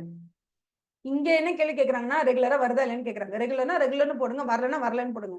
அடுத்ததுல என்ன கேட்கறாங்க, if the amount is overdue, வரலன்னா if the amount is overdue, 9ஆம் தேதி பே பண்ணணும், ஆனா பே பண்ணலன்னா என்ன அர்த்தம்? அதுக்கு பேர் ஓவர் டியூன்னு அர்த்தம். அப்ப நம்ம என்ன பண்ணணும்னா, மொத்த அமௌண்ட் எவ்வளவு வர வேண்டிய அமௌண்ட் இருக்கு, 9ஆம் தேதிக்குள்ள எவ்வளவு அமௌண்ட் வந்திருக்கணும், ஆனா ஏன் வரல அப்படின்றத பாருங்க. பார்த்துட்டு 90 நாட்களா வராம இருக்கக்கூடிய பணம் எவ்வளவுங்கிறத நீங்க சொல்லுங்க. If the amount is overdue, state the total amount overdue for more than 90 டேஸ்க்கு மேல வராத பணத்தை மென்ஷன் பண்ணுங்க. 90 நாட்களுக்கு மேல வரல, அப்ப நீங்க அதுக்கு ஏத்த மாதிரி என்ன ஸ்டெப் எடுத்தாங்க கம்பெனி அப்படிங்கறத நீங்க மென்ஷன் பண்ணணும் as an auditor. So first regular payment வருதா இல்லைன்னு பாருங்க. இர்ரெகுலரா இருக்குன்னா எவ்வளவு இர்ரெகுலரா இருக்கு, 40 நாள் இர்ரெகுலரா இருக்கா, டியூ டேட்டை தாண்டி 40 நாள் ஆகி பே பண்ணாதவங்க இருக்காங்களா, என்ன எதுன்றது சொல்லுங்க. அதுக்கப்புறம் 90 டேஸே கிராஸ் ஆயிடுச்சு, மோர் தென் 90 டேஸ் ஆயிடுச்சு. ஓகேவா? Overdue for more than 90 days, அதை நீங்க தனியா மென்ஷன் பண்ணுங்க அப்படின்னு சொல்றாங்க. அடுத்து என்ன சொல்றாங்க, whether any loan or advance, nature of loan granted which has fallen during the year has been renewed or sometimes என்ன தெரியுமா பண்ணுவாங்க, ஒரு வருஷத்துக்கு 1 கோடி ரூபாய் லோன் கொடுப்பாங்க. லோனை கொடுத்துட்டு ஒரு வருஷத்துக்குள்ள பே பண்ணணும்னு சொல்லுவாங்க. ஃபர்ஸ்ட் இயரோட எண்ட்ல இவங்க லோனே பே பண்ணி முடிச்சிருக்க மாட்டாங்க. அதுக்குள்ள இந்த கம்பெனிக்கு இன்னொரு லோனை கொடுத்துருவாங்க. இவங்க கொடுத்துட்டு இவங்க கிட்ட இருந்து அதே கம்பெனிக்கு 1 கோடி நீங்க லோனா கொடுத்து அந்த கம்பெனி என்ன பே பேக்கே பண்ணல. கம்பெனி என்ன பண்ணுவாங்கன்னா, இந்த ஒரு என்ன சொல்றது, ஓவர் டியூ மறைக்கிறதுக்காக அதே கம்பெனிக்கு 2 கோடி ரூபாய் லோன் கொடுப்பாங்க. மறுபடியும் ஃப்ரெஷ் லோன் கொடுப்பாங்க. கொடுத்த உடனே அந்த கம்பெனி என்ன பண்ணணும்னா, அந்த 2 கோடியை வாங்கி இந்த 1 கோடியோ 1.25 கோடியோ வட்டியோட சேர்த்து கடனை அடைச்சிற மாதிரி கணக்கு காமிச்சிடும். காமிச்சிட்டு இந்த வருஷம் ஃப்ரெஷ்ஷா 2 crore லோன்ஸ் எடுத்த மாதிரி காமிப்பாங்க. அந்த மாதிரி ஏதாவது இருந்துச்சுன்னா அதை பத்தி நீங்க ரிப்போர்ட் பண்ணணும் அப்படின்னு சொல்றாங்க. அதுக்கப்புறம் சில லோன்ஸ் இந்த கம்பெனிக்காரன் என்ன பண்ணிருப்பான் தெரியுமா, இத்தனாம் தேதிக்குள்ள பே பண்ண, இவ்வளவு இன்ட்ரெஸ்ட், இவ்வளவு பிரின்சிபல் எதையுமே சொல்லாம சும்மா கட்டி என்ன சொல்லிருப்பாங்க, லோனா கொடுத்திருப்பாங்க. Whether the company has granted any loans and advances in the nature of loans either repayable on demand, அதாவது நான் கேட்கும் போது பே பண்ணா போதும்பா அப்படின்னு சொல்லிட்டு இருக்கு. அங்க எந்த டேர்ம்ஸ் கிடையாது, பீரியட் ஆஃப் ரீபேமெண்ட் கிடையாது, டேர்ம்ஸ் அண்ட் கண்டிஷன்ஸ் எதுவுமே கிடையாது. அந்த மாதிரி யாருக்காவது லோன் கொடுத்துருக்காங்கன்னா அந்த லோன் என்ன லோன், யார் யார் கொடுத்துருக்காங்கன்னு எழுதுங்க. ஸ்பெசிஃபை தட் அக்ரிகேட் அமௌண்ட், டோட்டலா எவ்வளவு அமௌண்ட் கொடுத்துருக்கீங்க, எத்தனை பர்சன்டேஜ், மொத்தமா 1 கோடி ரூபாய் லோன் கொடுத்துருக்கீங்கன்னா அதுல 30 லட்சம் ரூபாய் வந்து எந்த டேர்ம்ஸ் அண்ட் கண்டிஷன்ஸுமே இல்லாம கொடுத்துருக்கீங்கன்னா அது 30% அர்த்தம். So if so specify the aggregate amount, percentage thereof to the total loans granted, aggregate amount of loans granted to promoters க்கு எவ்வளவு லோன்ஸ் கொடுத்துருக்கீங்க, ரிலேட்டட் பார்ட்டிஸ்க்கு எவ்வளவு லோன் கொடுத்துருக்கீங்க, இது எல்லாத்தையும் அதுல சொல்லுங்கன்னு சொல்றாங்க. ஸோ இது எல்லாமே நமக்கு வந்து இன்வெஸ்ட்மெண்ட்ஸ் இல்லக்கு கீவேர்ட்ஸ் நம்ம எழுதிடலாமா. இன்வெஸ்ட்மெண்ட்ஸ் அதை பத்தி கேட்கறாங்க, லோன்ஸ் அண்ட் அட்வான்சஸ் சொல்றாங்க. அப்படி இல்லைன்னா இது வேற என்ன சொல்றாங்க, செக்யூரிட்டி கொடுத்துருக்கீங்களான்னு கேட்கறாங்க. வேற யாருக்காவது கேரண்டி கையெழுத்து போட்டிருக்கீங்களான்னு கேக்குறாங்க. அதுக்கப்புறம் வந்து டேர்ம்ஸ் அண்ட் கண்டிஷன்ஸே இல்லாம யாருக்காவது லோன் கொடுத்துருக்கீங்களான்னு கேக்குறாங்க. இது எல்லாத்தையும் பத்தி கேட்கறது clause number 3. So clause number 1, 2, 3 இதுல ஏதாவது டவுட் இருக்கா? So clause number 1 talks about property, plant, equipment. Clause number 2 talks about inventory. ஓகேவா? இன்வென்ட்ரி பத்தி பேசுறாங்க. பிளஸ் கரண்ட் அசெட்டை பிளட்ஜ் பண்ணி நீங்க வாங்கியிருக்கக்கூடிய பேங்க் லோன், ஓகேவா, ஒர்க்கிங் கேபிட்டல் லோன் சொல்லுவாங்க, அந்த லோனை பத்தி பேசியிருக்காங்க. Number 3 they have talked about investments, loans and advances. அதுவும் ஓவர் டியூ 90+ டேஸ், 90 டேஸ்க்கு மேல இருக்கா என்ன ஏதுன்னு கேக்குறாங்க. ஃபர்ஸ்ட் கொஸ்டின் வந்து ரெகுலரா ரெசீட் வருதா, ரீபேமெண்ட் வருதா இல்லையான்னு கேக்குறாங்க. அடுத்தது மோர் தென் 90 டேஸ்க்கு என்ன ஸ்டெப் எடுத்திருக்காங்க கம்பெனிங்கிறத பத்தி நம்மள சொல்லியிருக்காங்க. ஸோ இது எல்லாத்தையும் டிஸ்கஸ் பண்ணா class number 3. Do you have any doubts in class number 3?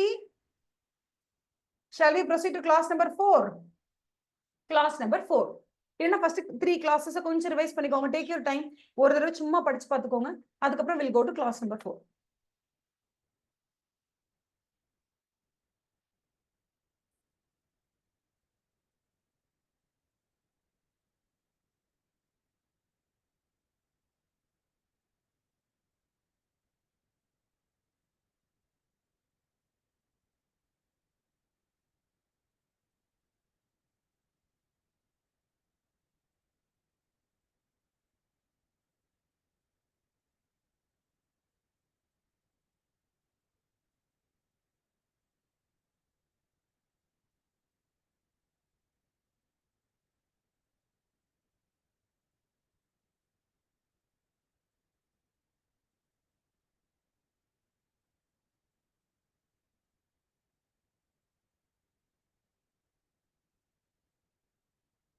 Fourth clause வந்து ஜஸ்ட் செக்ஷன் 185, 186 இது கரெக்டா கம்ப்ளை பண்ணணும். அவ்வளவுதான். நீங்க வெளில யாருக்காவது லோன் கொடுத்தாலும் சரி, எங்கேயாவது இன்வெஸ்ட் பண்ணாலும் சரி, உங்களோட பணம் வெளியில போகுது, அது லோனா போனாலும் இன்வெஸ்ட்மெண்டா போனாலும் எதுனாலும் சரி, அது ரிலேட்டடா நீங்க ஃபாலோ பண்ண வேண்டிய சில செக்ஷன்ஸ் அண்ட் ப்ரொவிஷன்ஸ் இருக்கு. அதை நீங்க ஃபாலோ பண்ணிருக்கீங்கன்னா ஆடிட்டர் வந்து என்ன பண்ணுவாரு, ஒரு ரிப்போர்ட் கொடுப்பாரு.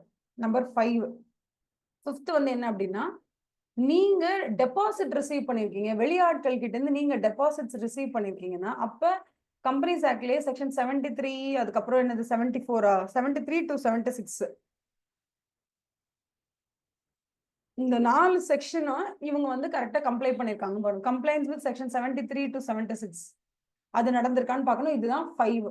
ஸோ இதுல இருந்து பேசிக்கா வந்து மெயின் எக்ஸாம்ல கேள்விகள் பெருசா வராது. ஏன்னா இதுல வந்து என்னன்னா, கேள்வி கேட்கணும்னா உங்களுக்கு செக்ஷன் 185, 186 தொடாம கேட்க முடியாது. அதே மாதிரி டெபாசிட்ஸ்னா 73, 74, 75, 76 இது 4தோட செக்ஷனை எக்ஸ்பிளைன் பண்ணாம இந்த கேள்வி கேட்க முடியாது. அதனால இந்த ரெண்டு செக்ஷன்ஸ்ல இருந்து பெரிய அளவுல கேள்விகள் வராது மெயின் எக்ஸாம்ஸ்ல.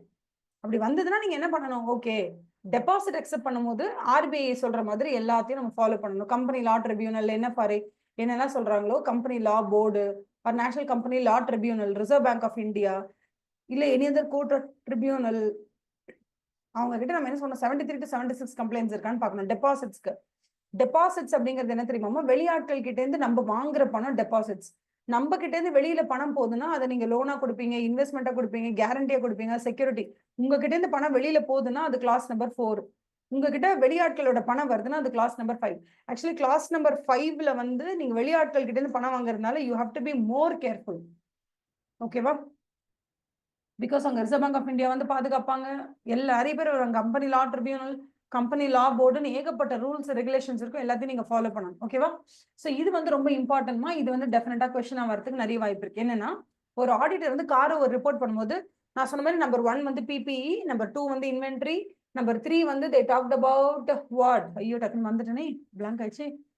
டெபாசிட்ஸ் பத்தி, நோ இன்வெஸ்ட்மெண்ட்ஸ் பத்தி பேசுறாங்க. So PPE, inventory, investments. அதுக்கப்புறம் 2 செக்ஷன் 185, 186, 73, 75, 75, 76.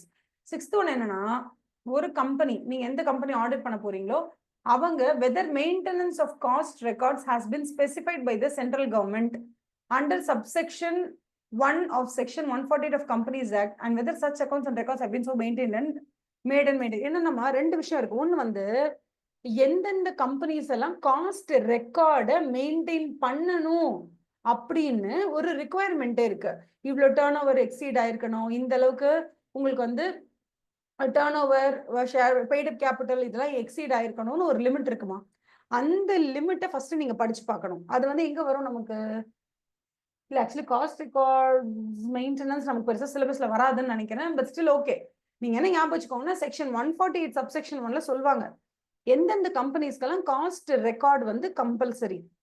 காஸ்ட் ரெக்கார்டை அவங்க மெயின்டைன் பண்ணணும் தனிப்பட்ட முறையில். அவங்க நீங்க எப்படி அக்கௌண்டிங் ரெக்கார்ட்ஸ் மெயின்டைன் பண்றீங்களோ அந்த மாதிரி ஒரு லிமிட்டுக்கு மேல நீங்க சம்பாதிச்சீங்கன்னா டேர்ன் ஓவர் இல்ல பெய்டு கேபிட்டல் அந்த லிமிட் இருக்கு.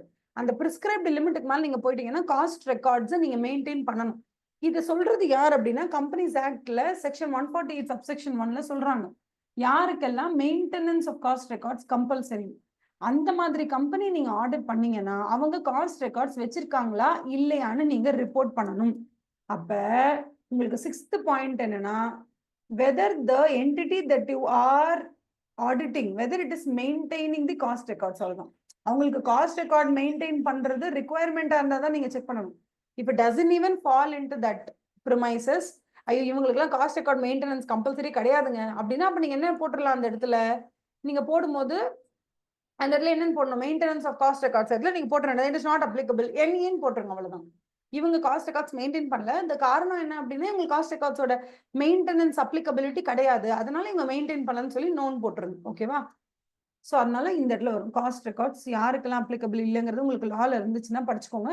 இல்லைனாலும் நீங்க வந்து யூ கேன் சி செக்ஷன் 148ல சப்செக்ஷன் 1. ஓகேவா? இதுதான் சொல்றாங்க. அதுக்கு அடுத்தது 7th கிளாஸ் போறோம். 7th கிளாஸ்ல எத்தனை இருக்கு? 2 ஹெட்டிங் தான். 7வது கிளாஸ்ல 2 தான். நம்பர் 1 என்னன்னா எல்லா டாக்ஸையும் ஒழுங்கா கட்டினானுங்களா இல்லையா டிலே இல்லாம அப்படின்னு பார்க்க போறோம். வேற எதுவுமே கிடையாது.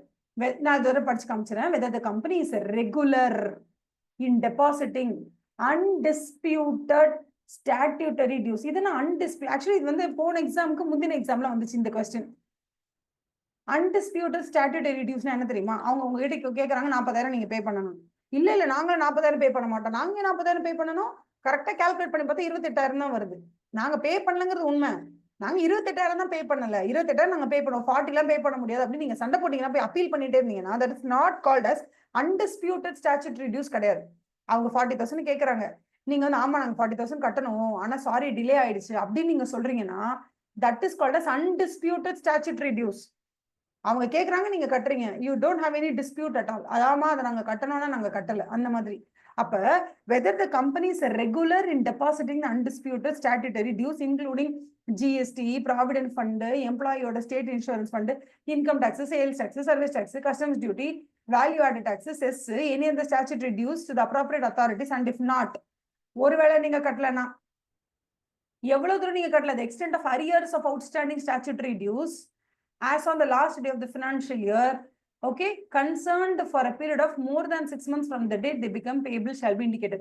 6 மாசத்துக்கு மேல நீங்க பே பண்ணாம இருந்தீங்கன்னா அதை நீங்க மென்ஷன் பண்ணலாம். சப்போஸ் டியூ டேட் வந்து நீங்க 1 மாசம் 2 மாசமா பே பண்ணல இல்ல 5 மாசமா பே பண்ணலன்னா கூட நீங்க அதெல்லாம் மென்ஷன் பண்ண அவசியம் இல்லை.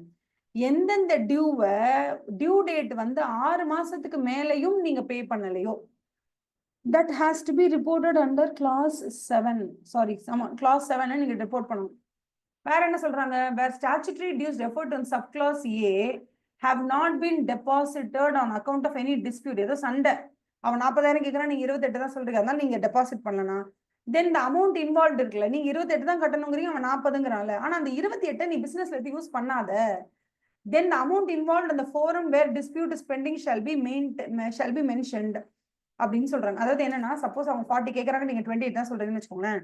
அந்த மாதிரி ஏதாவது ஸ்பெஷல் கேசஸ் இருந்துச்சுன்னா அப்போ நீங்க என்ன பண்ணணும்னா ஸ்டாட்யூட்டரி டியூஸ் இவ்வளவு சொன்னாங்க அவங்க 40 சொன்னாங்க ஆனா என்டிட்டி என்ன பண்றாங்கன்னா 28 தான் வரும்னு சொல்லியிருக்காங்க. சொல்லிட்டு அவங்க மேல கேஸ் போட்டிருக்காங்க. கேஸ் வந்து நடந்துகிட்டு இருக்கு.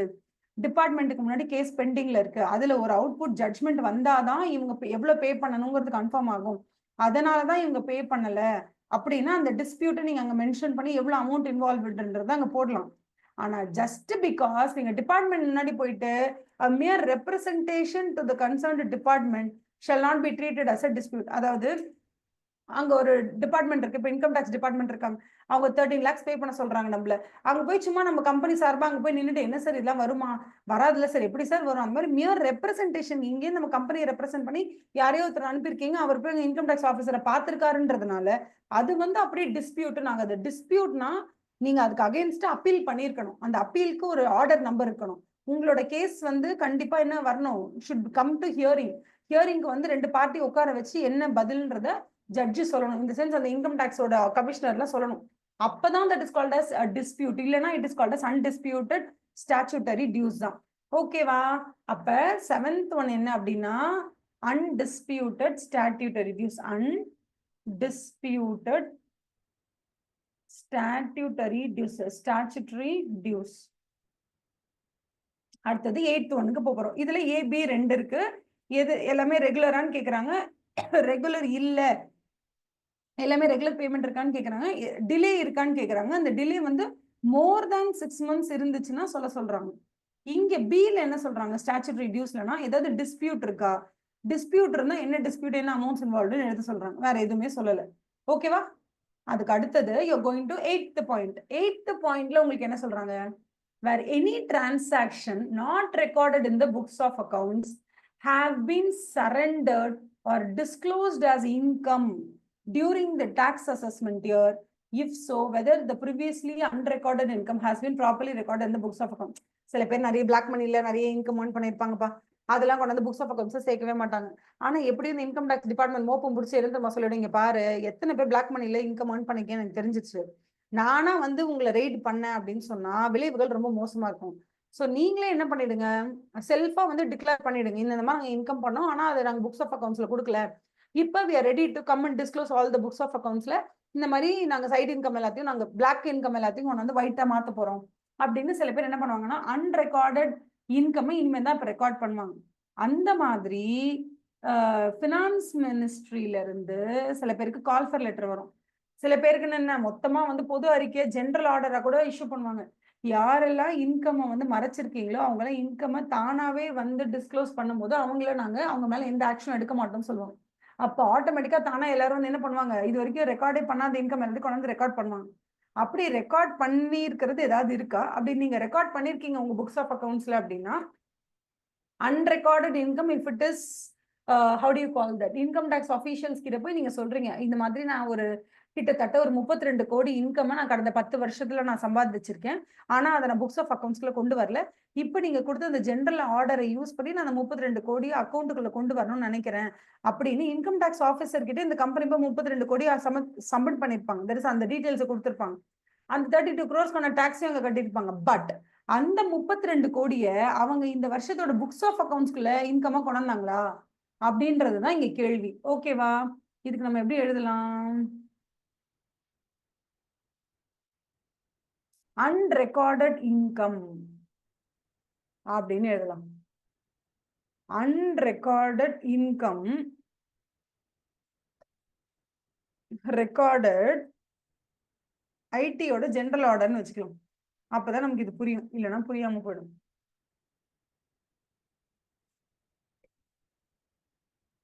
ஜெனரல் ஆர்டர் கொடுத்து நமக்குலாம் வந்து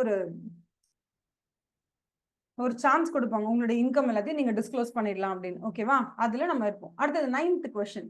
9th கொஸ்டின்ல அவங்க ரொம்ப சிம்பிளா சொல்றது என்னன்னா, whether the company has a defaulted in repayment of, நீங்க வெளில பேங்க்ல இருந்து லோன் வாங்கியிருப்பீங்க இல்லமா, அந்த லோனை நீங்க ரீபே பண்ணல, அதுல ஏதாவது டிஃபால்ட் இருக்கா, இல்ல அந்த லோன்ல வேற யார்ட்ட இருந்தாவது கடன் வாங்கியிருந்தீங்கன்னா அதுல ரீபேமெண்ட் பண்றதுக்கு ஏதாவது டிஃபால்ட் இருக்கா, டிஃபால்ட் இன் லோன் ஏதாவது இருக்கா இல்லையாங்கிறத பத்தி தெளிவா கேட்பாங்க. ஓகேவா? whether the company is a declared willful defaulter-ஆ அப்படின்னு அந்த நீங்க ஒரு பேங்க்ல கடன் வாங்கியிருப்பீங்க, பேங்க்குக்கு பே பண்ண வேண்டிய பணத்தை பே பண்ணிருக்க மாட்டீங்க, பேங்க் என்ன பண்ணிருப்பாங்கன்னா இந்த கேஆர் என்டர்பிரைசஸ் அப்படின்ற இந்த என்டர்பிரைசஸ் வந்து has been declared as a willful defaulter, வேணும்னே அவங்க பே பண்ணாம இருக்காங்கன்னு உங்களை வந்து சொல்லியிருப்பாங்க. இப்போ இந்த கேஆர் என்டர்பிரைசஸ்க்கு தான் நம்ம போய் ஆடிட் பண்ண போறோம்னா நம்ம சொல்லணும் whether the KR Enterprises has been declared as willful defaulter by any bank-ஆ அப்படிங்கறத நீங்க அந்த இடத்துல என்ன பண்ணணும், மென்ஷன் பண்ணணும். நீங்க உங்களோட காரோ ரிப்போர்ட்ல அவங்க கேக்குறாங்க, நம்பர் 1 ஃபர்ஸ்ட் என்ன கேக்குறாங்கன்னா repayment of loans. KR enterprises தான் உங்களோட அந்த என்டிட்டின்னு வச்சுக்கோங்களேன். இந்த கேஆர் என்டர்பிரைசஸ் கரெக்டா வாங்கின கடனை திருப்பி பே பண்றாங்களா அப்படின்னு தான் ஃபர்ஸ்ட் கேக்குறாங்க. ஃபர்ஸ்ட் கேள்வி கரெக்டா ரீபே பண்றாங்களா. ரீபே பண்ணாம இருக்காங்கன்னா ஒருவேளை பேங்கோ இல்ல பினான்சியல் இன்ஸ்டிடியூஷனோ எனி லெண்டரோ இவங்களை வேணும்னே இவங்க கட்ட மாட்டேங்கிறாங்கன்னு உங்களுக்கு ஒரு முத்திர குத்தி இருக்காங்களா, வில்ஃபுல் டிஃபால்ட்னு உங்களை சொல்லியிருக்காங்களான்னு கேட்பாங்க. அதுக்கப்புறமா நீங்க வாங்கின லோனை எந்த பர்பஸ்க்காக வாங்கினீங்களோ அந்த பர்பஸ்க்காக அப்ளை பண்ணீங்களா இல்லையா. ஒருவேளை ஹவுசிங் லோன் இல்லைன்னா வந்து ஹவுசிங் லோன்ன்றத விட ஃபேக்டரி பில்டிங்காக லோன் வாங்கிட்டு அதை நீங்க உங்களோட எம்ப்ளாயிஸ்க்கு சம்பளம் கொடுக்கவே காசு இல்லை, நீங்க யூஸ் பண்ணீங்க. ஃபார் எக்ஸாம்பிள் லாங் டேர்ம் பர்பஸ்க்கு ஒரு லோனை வாங்கிட்டு அதை ஷார்ட் டேர்ம் பர்பஸ்க்கு அப்ளை பண்ணியிருந்தீங்கன்னா அதை ஒரு ஆடிட்டர் கண்டிப்பா அங்க ரிப்போர்ட் பண்ணிடுவாரு. The purpose of the loan is for long term, but it has been diverted for the purpose of short term க்கு போட்டுட்டாங்க அப்படின்றதையும் அவர் என்ன பண்ணுவாரு, ரிப்போர்ட்ல கொடுப்பாரு. அதுக்கு அடுத்தது இப்போ நான் சொன்னது எக்ஸாம்பிள் இங்கே வந்துச்சு பாருங்க. Long term short term. Long டேர்ம்க்கு வாங்கி அதை ஷார்ட் டேர்ம் யூஸ் பண்ணவே கூடாது. ஷார்ட் டேர்முக்கு வாங்கி ஷார்ட் டேர்ம் யூசஸ்லாம் முடிஞ்சதுக்கு அப்புறம் கூட லாங் டேர்ம் யூஸ் பண்ணிக்கலாம். ஆனா நான் ஒரு பில்டிங் கட்ட போறேன் அப்படின்னு சொல்லிட்டு வாங்கிட்டு அந்த பில்டிங்கை கட்டாம ஐயோ எனக்கு தண்ணி குடிக்க கூட காசு இல்லைங்க அதுக்காக நான் செலவு பண்ணேன்னு சொல்றது தப்பு. So using the long term fund for short term is a fraud. அது பண்ணவே கூடாது. பட் ஷார்ட் டேர்ம் வாங்கிட்டு ஷார்ட் டேர்ம் யூசஸ் எல்லாம் முடிஞ்சிச்சு, இது மேலே எனக்கு லாங் டேர்ம் யூஸ் பண்ண it's not a big deal. அதை பத்தி சொல்லுவாங்க. ஓகே. அதே மாதிரி நீங்க ஃபேக்டரி பில்டிங்காக ஒரு லோனை வாங்கியிருக்கீங்கன்னா அந்த ஃபேக்டரி பில்டிங்காகத்தான் நீங்க வந்து செலுத்தணுமே தவிர அதை விட்டுட்டு ஃபேக்டரியில் இருக்க எம்ப்ளாயிஸ்க்கு வந்து சம்பளம் கொடுக்க காசு இல்லை அப்படின்னு சொல்லிட்டு இந்த லோன் அமௌண்ட் எடுத்து நீங்க என்ன பண்றீங்க, சேலரி பே பண்றீங்கன்னா தட் இஸ் ஆல்சோ ராங். அதையும் ரிப்போர்ட் பண்ணுவார் ஆடிட்டர். அதுக்கடுத்து என்ன சொல்றாங்க, whether the company has taken any fund from any entity or person on account of, அதாவது நம்ம சப்சிடரிக்காக, நம்மளோட ஜாயிண்ட் வெஞ்சருக்காக, நம்மளோட குட்டீஸ்க்காக நம்ம லோன் எடுத்து கொடுத்துருக்கோமா, அந்த மாதிரி நம்மளோட யூஸ்க்காக நம்ம லோன் எடுக்காம நம்ம வேற யாருக்காகவாவது லோன் எடுத்தோமா, அதாவது HDFC கிட்ட நான் லோன் வாங்கியிருப்பேன் 10 கோடி. எதுக்காக நான் வாங்கியிருக்கேன்னா எனக்காக வாங்கல, for the subsidiary, Associates, joint ventures இவங்களுக்காக நான் வாங்கியிருக்கேன். அந்த மாதிரி இருந்தாலும் இருக்கும். ஓகேவா. அதே மாதிரி whether the company has raised loans during the year on the pledge of securities held in subsidiaries. For example, நான் வந்து என்கிட்ட நிறைய இன்வெஸ்ட்மெண்ட்ஸ் இருக்கும். என்னோட சப்சிடரிஸ்ல நான் கிட்டத்தட்ட 200 கோடி இன்வெஸ்ட் பண்ணியிருப்பேன். எனக்கு திடீர்னு பணப்பற்றாக்குறை வரும். எனக்கு பணப்பற்றாக்குறை வரும்போது நான் கடன் வாங்கியிருப்பேன் பேங்க்கு கிட்ட இருந்து. எதை வச்சு கடன் வாங்கியிருப்பேன், என்னோட சப்சிடரிஸ்ல நான் நிறைய இன்வெஸ்ட்மெண்ட்ஸ் வச்சிருப்பேன், ஷேர்ஸ் எல்லாம். அந்த ஷேர்ஸ், டிபென்ச்சர்ஸ் அதெல்லாம் எடுத்துட்டு போய் பேங்க்ல அடமானம் வச்சு நான் பணம் வாங்கியிருப்பேன். அந்த மாதிரி நான் எதை பணம் வாங்கியிருக்கேன்னா அதை பத்தி ஆடிட்டர் கண்டிப்பா என்ன பண்ணணும், ரிப்போர்ட்ல கொடுக்கணும்னு சொல்றாங்க. இது எல்லாமே comes in point number 9, which is all about whether the company has bought any loans. Okay, அதாவது லோன் என்னது, நான் கடன் வாங்கியிருக்கேன், லோன்ஸ் ஆர் பாரோயிங்ஸ் ஒரு கம்பெனி வாங்கியிருக்காங்களா, அந்த லோன்ஸ் அண்ட் பாரோயிங்ஸை பத்தி ஏகப்பட்ட கேள்வி கேட்பாங்க கிளாஸ் நம்பர் 9ல. ஓகேவா. கிளாஸ் நம்பர் 10, கிளாஸ் நம்பர் 10ல 2 தான். ஒன்னு என்ன சொல்றாங்கன்னா, பணத்தை நீங்க வாங்குனீங்களா, ஐபிஓல வாங்குனீங்கல்ல, ஓகே, டியூரிங் தி இயர் வாங்குனீங்கல்ல, அதை எந்த பர்பஸ்க்காக அந்த 400 கோடி வாங்குனீங்களோ அந்த பர்பஸ்க்காக நீங்க செலவு பண்ணிருக்கீங்களா இல்லையா, இல்லை இஸ் தேர் எனி டிஃபால்ட், அந்த டிஃபால்ட் ஏதாவது இருக்கான்னு கேட்கறாங்க. So whether money raised by way of initial public offer or further public offer, including debentures இருந்தாலும் சரி, அது வந்து ஷேர்ஸ் இருந்தாலும் சரி, during the year were applied for the purposes for which those are raised. எந்த பர்பஸ்க்காக நீங்க 400 கோடியை ரைஸ் பண்ணீங்களோ ஐபிஓல அந்த பர்பஸ்க்காக நீங்க செலவு பண்ணீங்களா இல்லையா. சப்போஸ் இல்லைங்க நான் அப்படி செலவு பண்ணல அப்படின்னு அந்த கேஆர் என்டர்பிரைசஸ் சொன்னால், if not the details together with delays, ஏன் அவங்க செலவு பண்ணல, எதனால அந்த டிஃபால்ட் நடந்துச்சு, அதுக்கப்புறம் அதை அவங்க எப்படி ரெக்டிஃபை பண்ணாங்க, இது எல்லாத்தையுமே ஒரு ஆடிட்டர் என்ன பண்ணணும், he has to report in his காரோ ரிப்போர்ட்ல சொல்லணும். அதே மாதிரி இன்னொன்னு என்ன கேக்குறாங்கன்னா, whether the company has made any preferential allotment or private placement of shares or convertible debentures during the year. அது மாதிரி ப்ரிஃபரன்ஷியல் அலாட்மெண்ட் ஆஃப் ஷேர்ஸ்லாம் பண்ணுவாங்க, அந்த மாதிரியோ இல்லை private placement of shares. Private placement of ஷேர்ஸ்னா மொத்தமா எல்லாருக்கிட்டையும் சொல்லி இந்தாங்க இவ்வளவு ஷேர்ஸ் இருக்கு, if anybody is willing to buy அப்படிலாம் கேட்காம, எனக்கு மொத்தமா 30 கோடி வேணும், 30 கோடிக்கு இன்வெஸ்ட் பண்றதுக்கு அமிதாப் பச்சன் ரெடியா இருக்காரு, ஸோ பிரைவேட் பிளேஸ்மெண்ட் பண்ணிடுவாங்க. ஃபார் எக்ஸாம்பிள் இப்போ ஸ்விக்கி இருக்காங்க, ஸ்விக்கிக்கு வந்து ஒரு 400 கோடி வேணும், ஒரு 100 கோடி ரூபாய் இன்வெஸ்ட் பண்றதுக்கு அமிதாப் பச்சன் ரெடியா இருக்கும்போது அவங்க என்ன பண்ணுவாங்கன்னா, அமிதாப் பச்சனுக்கு ஷேர்ஸை கொடுத்துட்டு 100 கோடி வாங்கிக்குவாங்க. This is called private placement அப்படின்னு சொல்லுவோம். ஏன்னா இந்த 100 கோடி வாங்குறதுக்காக நான் ஒரு பெரிய இனிஷியல் பப்ளிக் ஆஃபர் போய் மக்கள்கிட்ட கேட்டு ஆளுக்கு 100 ரூபாய்க்கு ஷேர்ஸ் சப்ஸ்கிரைப் பண்ணி, oh my god it's a big deal. அதனால யாராவது பல்கா அமௌண்ட் இன்வெஸ்ட் பண்ண ரெடியா இருக்காங்க அப்படின்னா அவங்க கிட்ட பிரைவேட்டா நான் என்ன பண்ணுவேன், பேசி I will give them the shares, I place the shares privately.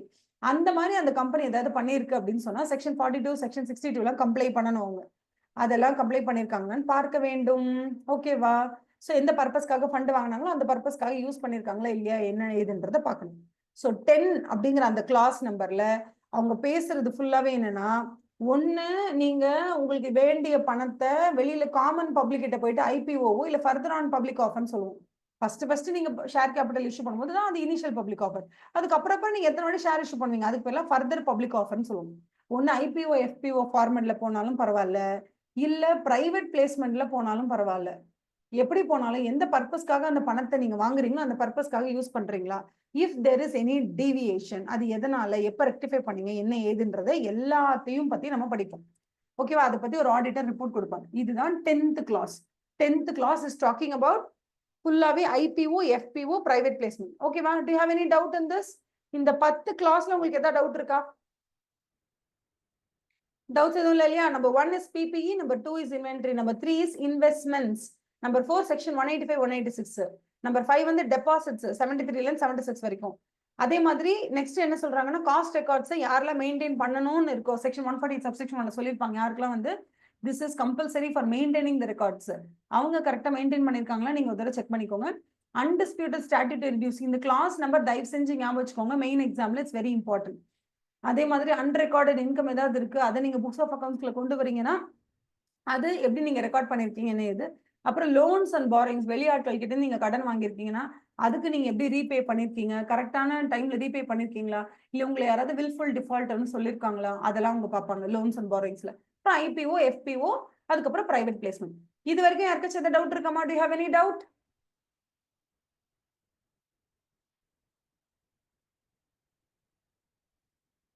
Doubts எதுவும் இல்லை இல்லையா? ஸோ அடுத்தது வந்து 11th clause. 11th clause என்ன சொல்றாங்க? சிம்பிள். உங்களுக்கு 143 subsection 12ல நீங்க படிச்சீங்க தெரியுமா? if there is any fraud and if it is exceeding 1 crore, யார்கிட்ட இன்ஃபார்ம் பண்ணணும்? சென்ட்ரல் கவர்மெண்ட்டுக்கு இன்ஃபார்ம் பண்ணணும். எந்த ஃபார்மேட்ல? ADT 4ல அந்த ஃபார்மேட்ல இன்ஃபார்ம் பண்ணணும். யாரு? the auditor has to inform whether அந்த இடத்துல fraud நடந்திருக்கு more than 1 crore அப்படின்னா சென்ட்ரல் கவர்மெண்ட்டுக்கு இன்ஃபார்ம் பண்ணணும் அப்படின்னு சொல்றாங்க. ஓகேவா? With the central government. அதே மாதிரி இந்த இடத்துல 3 கொஸ்டின் கேட்டிருக்காங்க. கிளாஸ் நம்பர் 11ல 3 கொஸ்டின். நம்பர் 1 என்ன அப்படின்னா, whether any fraud by the company, company ஏதாவது ஃப்ராட் பண்ணிருக்கா, ஆர் எனி ஃப்ராட் கம்பெனி ஏமாத்துற மாதிரி அங்க இருக்கிற எம்ப்ளாயிஸ் ஏதாவது ஃப்ராட் பண்ணிருக்காங்க, ஹஸ் பின் நோட்டிஸ்ட், ரிப்போர்ட்டட் அப்படின்றது. ஃபர்ஸ்ட் ஃப்ராட் இருக்கா இல்லையா அப்படின்றது கேள்வி. அதுக்கு நீங்க என்ன ஆன்சர் சொல்வீங்க? எஸ் இருக்குன்னு சொல்றீங்க. அப்புறம் என்ன கேட்பாங்க? அது எவ்வளவு அமௌண்ட்டுக்கு இருக்குன்னு கேட்பாங்க. அந்த அமௌண்ட்டை நீங்க மென்ஷன் பண்ணுவீங்க. அதுக்கு அடுத்த கேள்வி என்ன கேட்பாங்க? மோர் தேன் 1 crore, லெஸ் தேன் 1 crore. மோர் தேன் 1 crore அப்படின்னு சொன்ன உடனே நீ ஃபார்ம் நம்பர் 884 இருக்குல்ல, அதன்படி நீ வந்து இது சென்ட்ரல் கவர்மெண்ட்டுக்கு தெரியப்படுத்திட்டியான்னு கேட்பாங்க. அதுக்கு நீங்க ஒரு ஆன்சர் சொல்லுவீங்க. அண்ட் ஃபைனலி ஆடிட்டர் வந்து ஏதாவது விசில் ப்ளோயர் கம்ப்ளைண்ட்ஸ் வந்துச்சா, அதை ரிசீவ் பண்ணிருக்காரா கம்பெனியோட சார்பில் அப்படின்னு கேட்பாங்க. அதாவது கம்பெனி கிட்ட அவங்க கிட்ட வேலை பார்க்குற எம்ப்ளாயிஸ் யார் 2000 பேர் இருக்காங்கன்னா அந்த 2000 பேர்ல ஏதோ ஒரு சில பேர் கம்பெனி கிட்ட அவங்க பேரை சொல்லி விஷயங்களை சொல்ல பயப்படுவாங்க. ஐயோ நான் தான் இந்த டிபார்ட்மெண்ட்ல ஒர்க் பண்றேன், இந்த டிபார்ட்மெண்ட்ல இந்த மாதிரிலாம் நடக்குது, இது தப்பு அப்படின்னு சொல்றதுக்கு பயந்துகிட்டு பேர்லாம் எதுவும் சொல்லாம ஒரு மொட்டை கடுதாசி மாதிரி போடுவாங்க. இந்த மாதிரி விஷயங்கள் பிரைபரி இல்ல இந்த மாதிரி அன்எத்திக்கலான பிராக்டிசஸ்லாம் நம்ம கம்பெனில மார்க்கெட்டிங் டிபார்ட்மெண்ட்ல சப்செக்ஷன் இந்த சப்சிஸ்டம்ல நடக்குது. ஸோ இந்த இடத்துல வந்து ஹூ இஸ் த ஹெட் அப்படின்னு நீங்க பாத்தீங்கன்னா ரோனக்குங்கிறவங்க தான் ஹெட்டா இருக்காங்க. ஸோ ரோனக்குன்றவங்க ஹெட்டா இருக்கிற இடத்துல ஏகப்பட்ட பிரைபரி இன்வால்வ் ஆயிருக்கு. இதை வந்து நான் வந்து உங்களுக்கு விசில் அடிச்சு காமிச்சு கொடுக்கணும்னு நினைக்கிறேன், பட் நான் என் பேரை சொல்லணும்னு நினைக்கல அப்படின்னு சொல்லி ஏதாவது விசில் ப்ளோயர் கம்ப்ளைண்ட் அந்த கம்பெனிக்கு அந்த எம்ப்ளாயிஸ் கிட்ட வந்திருக்கா அப்படின்னு ஆடிட்டர் என்ன பண்ணணும், அவங்க ரிப்போர்ட்ல கொடுக்கணும்னு சொல்றாங்க. ஸோ இது எல்லாமே all these things are about fraud ஏதாவது இருக்கா, நடந்திருக்கா, ஓகேவா, அமௌண்ட் எவ்வளோ, எஸ்ஸா நோவா, அந்த அமௌண்ட் எவ்வளவு, அதுக்கப்புறம் விசில் ப்ளோயர் கம்ப்ளைண்ட்ஸ், இது எல்லாமே கிளாஸ் நம்பர் 11ல வந்திருக்குமா? விசில் ப்ளோயர் கம்ப்ளைண்ட்ஸ் இருக்கா, அந்த கம்பெனிக்கு யாராவது கொடுத்துருக்காங்களா, என்ன இது? To you understand? இதான் 11th. 12th clause என்ன சொல்றாங்க? 12th clause எல்லாமே it is all about the நிதி கம்பெனிஸை பத்தி சொல்லுவாங்க. they will talk about நிதி கம்பெனிஸ். வெதர் நீங்க வந்து இப்போ ஒரு நிதி கம்பெனியை நீங்க ஆடிட் பண்றீங்க அப்படின்னு சொன்னா whether the நிதி கம்பெனி நெட் ஓன்ட் ஃபண்ட்ஸ் எத்தனை net won't funds to deposit ratio எவ்வளவு இருக்கணுமோ அது இருக்கா, அதே மாதிரி அவங்க 10% வந்து அன்என்கம்பர்ட் டேர்ன் டெபாசிட்ஸ் மெயின்டைன் பண்ணியிருக்காங்களா, அதே மாதிரி அவங்க நிதி கம்பெனின்னு எனக்கு எடுத்துற ஒரு குட்டி பேங்க் மாதிரி வச்சுக்கோங்களேன், பேங்க் நம்பி எல்லாம் நம்ம எல்லாம் போய் எப்படி டெபாசிட் பண்றோமோ அந்த நிதி கம்பெனி நிறைய பேர் டெபாசிட் பண்ணுவாங்க. அந்த டெபாசிட் அமௌண்ட்டுக்கு நிதி கம்பெனி அவங்களுக்கு எல்லாம் வட்டி கொடுக்கணும். எப்படி நம்ம சேவிங்ஸ் பேங்க் அக்கௌண்ட்ல நமக்கு சேவிங்ஸ்க்கு இன்ட்ரெஸ்ட் ரேட் வருதோ அந்த மாதிரி நிதி கம்பெனில யாரெல்லாம் டெபாசிட் பண்றாங்களோ அவங்களுக்கு என்ன கிடைக்கணும், இன்ட்ரெஸ்ட் கிடைக்கணும். அதை இந்த நிதி கம்பெனி கரெக்டா பே பண்ணிருக்காங்களா அப்படிங்கறத பத்தி சொல்லணும். So clause number 12 is all about Nidhi company. அந்த நிதி கம்பெனி என்ன சொல்றாங்க, நெட் ஓன்டு ஃபண்ட்ஸை பத்தி பேசியிருக்காங்க, அன்என்கம்பர்ட் டெபாசிட்ஸை பத்தி பேசியிருக்காங்க, 10% அன்என்கம்பர்ட் டெபாசிட்ஸ் இருக்கணும், அதுக்கப்புறம் வந்து they have talked about interest on deposits இவங்க கரெக்டாக பே பண்ணியிருக்காங்களா இல்லையான்னு சொல்றாங்க. இதுதான் கிளாஸ் நம்பர் 12. ஓகேவா? What is clause number 13? என்ன சொல்றாங்க? ஒரு company whether all the transactions with the related parties are in compliance with section 177 188 of the Companies Act where applicable, and the details have been disclosed in the financial statements as required by applicable accounting standard. ஒண்ணுமே இல்ல. 13th question என்னன்னா, ஒரு company அவங்களுக்கு related parties நிறைய பேர் இருப்பாங்கல்ல, அந்த related parties கூட ஏதாவது டிரான்சாக்ஷன்ஸ்ல ஈடுபட்டிருக்காங்களா? அப்படி அவங்க டிரான்சாக்ஷன்ஸ்ல ஈடுபட்டா அவங்க செக்ஷன் 177 ஆடிட் கமிட்டி படியும் சரி, செக்ஷன் 188 படியும் சரி, ரெண்டுத்தோட படியுமே வெதர் அவங்க கம்ப்ளை பண்ணியிருக்காங்களா இல்லையா. அதுக்கப்புறம் ரிலேட்டட் பார்ட்டிஸ்க்கு அதுக்கேற்ற அக்கௌண்டிங் ஸ்டாண்டர்ட் வேணும். அந்த அக்கௌண்டிங் ஸ்டாண்டர்ட் படி ரிலேட்டட் பார்ட்டி டிரான்சாக்ஷன்ஸை டீல் பண்ணியிருக்காங்களா இல்லையா, இதை பத்தி ஒரு ஆடிட்டர் காரோல ரிப்போர்ட் பண்ணணும். அதுதான் கிளாஸ் நம்பர் 13 அப்படின்னு நம்ம சொல்றது. அடுத்தது வாட் இஸ் கிளாஸ் நம்பர் 14? எதை பத்தி பேசுறாங்க? கிளாஸ் நம்பர் 14 எதை பத்தி பேசுறாங்கன்னா, ஒரு கம்பெனியில உள்ள இன்டர்னல் ஆடிட் சிஸ்டம் இருக்கா, அவங்களோட நேச்சர் அண்ட் சைஸ் ஆஃப் பிசினஸ்க்கு ஏத்த மாதிரி உள்ள இன்டர்னல் ஆடிட் சிஸ்டம்னு ஒன்று இருக்கா இல்லையான்னு ஆடிட்டர் என்ன சொல்லணும்? எஸ் ஆர் நோவான்னு சொல்லணும். அதுக்கடுத்தது whether the reports of the உள்ள இன்டர்னல் ஆடிட்டர்ஸ் இருக்காங்களா, அவங்க ரிப்போர்ட் கொடுத்துருப்பாங்கல்ல, அந்த ரிப்போர்ட்டை நீங்க கன்சிடர் பண்ணீங்களா? உங்களோட எக்ஸ்டர்னல் ஆடிட்டர் வந்து அவரோட ஆடிட் ரிப்போர்ட்டை கொடுக்கறதுக்கு அவரு இன்டர்னல் ஆடிட்டருடைய ரிப்போர்ட்டை கன்சிடர் பண்ணாரா இல்லையா? எஸ் ஆர் நோவா நீங்க பதில் சொல்லணும். எஸ்னா ஓகே, நோனா ஏன் கன்சிடர் பண்ணலன்னு பதில் சொல்லணும். அதே மாதிரி இங்க இன்டர்னல் ஆடிட் சிஸ்டம் அவங்க சைஸ் அண்ட் நேச்சருக்கு கமென்ஷரேட்டா அந்த அளவுக்கு அடிக்குவேட்டா இருக்கான்னு பார்ப்போம். எஸ்னா ஓகே, நோனா ஏன் அடிக்குவேட்டா இல்லை, என்ன ஏது ரீசன்ஸை கேட்டு எழுதணும். ஸோ மோஸ்ட்லி நோங்கிற ஆன்சர் தான் நீங்க நிறைய ரீசன்ஸ் எழுதுற மாதிரி இருக்கும். ஸோ உங்களுக்கு 14th clause is all about internal audit. Internal audit இருக்கா இல்லையா அப்படி கேட்பாங்க. ரெண்டாவது, இன்டர்னல் ஆடிட்டோட ரிப்போர்ட் இருக்குல்ல, அந்த ரிப்போர்ட்டை எக்ஸ்டர்னல் ஆடிட்டர் யூஸ் பண்ணாரா இல்லையா, கன்சிடர் பண்ணாரா இல்லையா அப்படிங்கிறது தான் 2. இதுதான் clause number 14. What is clause number 15 அப்படின்னு பாத்தீங்கன்னா, ஒருவேளை இந்த கம்பெனி யார் கூடயாவது நான் கேஷ் டிரான்சாக்ஷன் ஈடுபட்டிருக்கா. ஃபார் எக்ஸாம்பிள், ஐயோ நீங்க தானே சார் ப்ரொமோட்டர், நீங்க தான் எவ்வளவு கஷ்டப்பட்டு இந்த கம்பெனி ஆரம்பிக்க எங்களுக்கு ஹெல்ப் பண்ணீங்க, நீங்க தான் ப்ரொமோட்டர், நீங்க தான் டிரெக்டர், நீங்க தான் வந்து இனிஷியலா எங்களுக்கு பயங்கரமா ஹெல்ப் பண்ணிருக்கீங்க, ஸோ உங்களுக்கு எங்களால பேமெண்ட் பண்ண முடியல, ஸோ கேஷ் இல்லைங்கிறதுனால நான் வந்து உங்களுக்கு என்ன பண்றேன், உங்களுக்கு வந்து இன்ஸ்டெட் ஆஃப் கேஷ் நான் வந்து உங்களுக்கு நான் கேஷ்ல நான் வந்து உங்களுக்கு ஏதாவது நான் பண்ணி கொடுக்குறேன். ஃபார் எக்ஸாம்பிள், நீங்க வந்து எங்ககிட்ட நீ ஒரு கார் வாங்கிக்க கூடாது, நாங்க கார் தான் மேனுஃபேக்சர் பண்றோம், எங்களால உங்களுக்கு பேமெண்ட் பண்ண முடியல, உங்களுக்கு நாங்க 20 lakhs பே பண்ணணும், உங்களால பண்ண முடியல, why don't you take a car அப்படின்னு சொல்லுவாங்க. So this is called as non cash transactions. One second.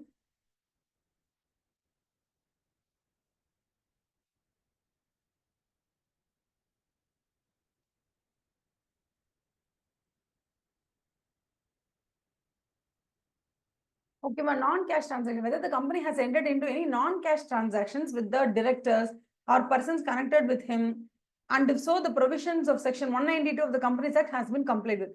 அப்ப non-cash transactions பத்தி தான் இங்க பேசுறாங்க. non-cash transactions நம்ம ஏதாவது பண்றோமா, யார் கூட, டிரெக்டர்ஸ் கூட, அப்புறம் டிரெக்டர்ஸ்க்கு தெரிஞ்சவங்க கூட, அந்த மாதிரி அவங்க கூட நம்ம பண்ணும்போது செக்ஷன் 192 நம்ம கம்ப்ளை பண்ணிருக்கணும். அவ்வளவுதான், அதை தான் சொல்றாங்க. அதுக்கடுத்து we are talking about class number 16. 16 class number main எக்ஸாமுக்கு வராது, ஏன்னா அது கோர் இன்வெஸ்ட்மெண்ட் கம்பெனி அந்த மாதிரி வரும். இது வந்து ஒன்றும் பெருசா வராது. அப்படி வேணுனாலும் நான் வந்து உங்களுக்கு இது தனியா எக்ஸ்பிளைன் பண்றேன், இன்னொரு வாட்டி நம்ம ரிவைஸ் பண்ணும்போது இது தனியா பண்றேன். ஸோ இப்போ போய் இதுல நிறைய டைம் வேஸ்ட் பண்ண வேண்டாம். ஸோ 16 வந்து என்னன்னா, சரி ஓகே நம்மளே பார்த்துலாம், இப்போ வேற இதுக்கு தனியா ஒதுக்கி வச்சுட்டு இதுக்கு ஒரு தனியா டைம் ஆகும், ஒரு 5 minutes தானே. ஸோ ஃபர்ஸ்ட் என்ன சொல்றாங்க, நீங்க என்ன பண்ண, whether the company is registered required to be registered under section 45IA கீழே, ரிசர்வ் பேங்க் ஆஃப் இந்தியா ஆக்டுக்கு கீழே ரெஜிஸ்டர் பண்ணி இருக்கணுமா, என்பிஎஃப்சியா இவங்க ரெஜிஸ்டர் பண்ணி இருக்கணுமா, அப்படின்னா இவங்க ரெஜிஸ்ட்ரேஷன் வாங்கியிருக்காங்களா இல்லை, whether it has been registered or not, அதை பாருங்க. Number 2, whether the company has conducted any NBFC activities பண்ணிருக்காங்களா without a valid certificate. NBFC certificate இல்லாம அந்த மாதிரி ஏதாவது கோர் லெண்டிங் திங்ஸ் ஏதாவது இவங்க பண்ணிருக்காங்களான்னு பாருங்க. அடுத்தது, இந்த company whether the company is a core investment company-ஆன்னு பாருங்க, as defined in the regulations made by RBI. If so, whether it continues to fulfill the criteria of core investment company-னா சில qualifications இருக்கு, சில இதெல்லாம் நீங்க ஃபுல்ஃபில் பண்ணணும். அந்த மாதிரியான கோர் இன்வெஸ்ட்மெண்ட் கம்பெனிக்கான ரெகுலேஷன்ஸை நீங்க ஃபுல்ஃபில் பண்ணிருக்கீங்களான்னு பார்க்க சொல்றாங்க. And in case the company is an exempted or unregistered CAC, whether it continues to fulfill such criteria.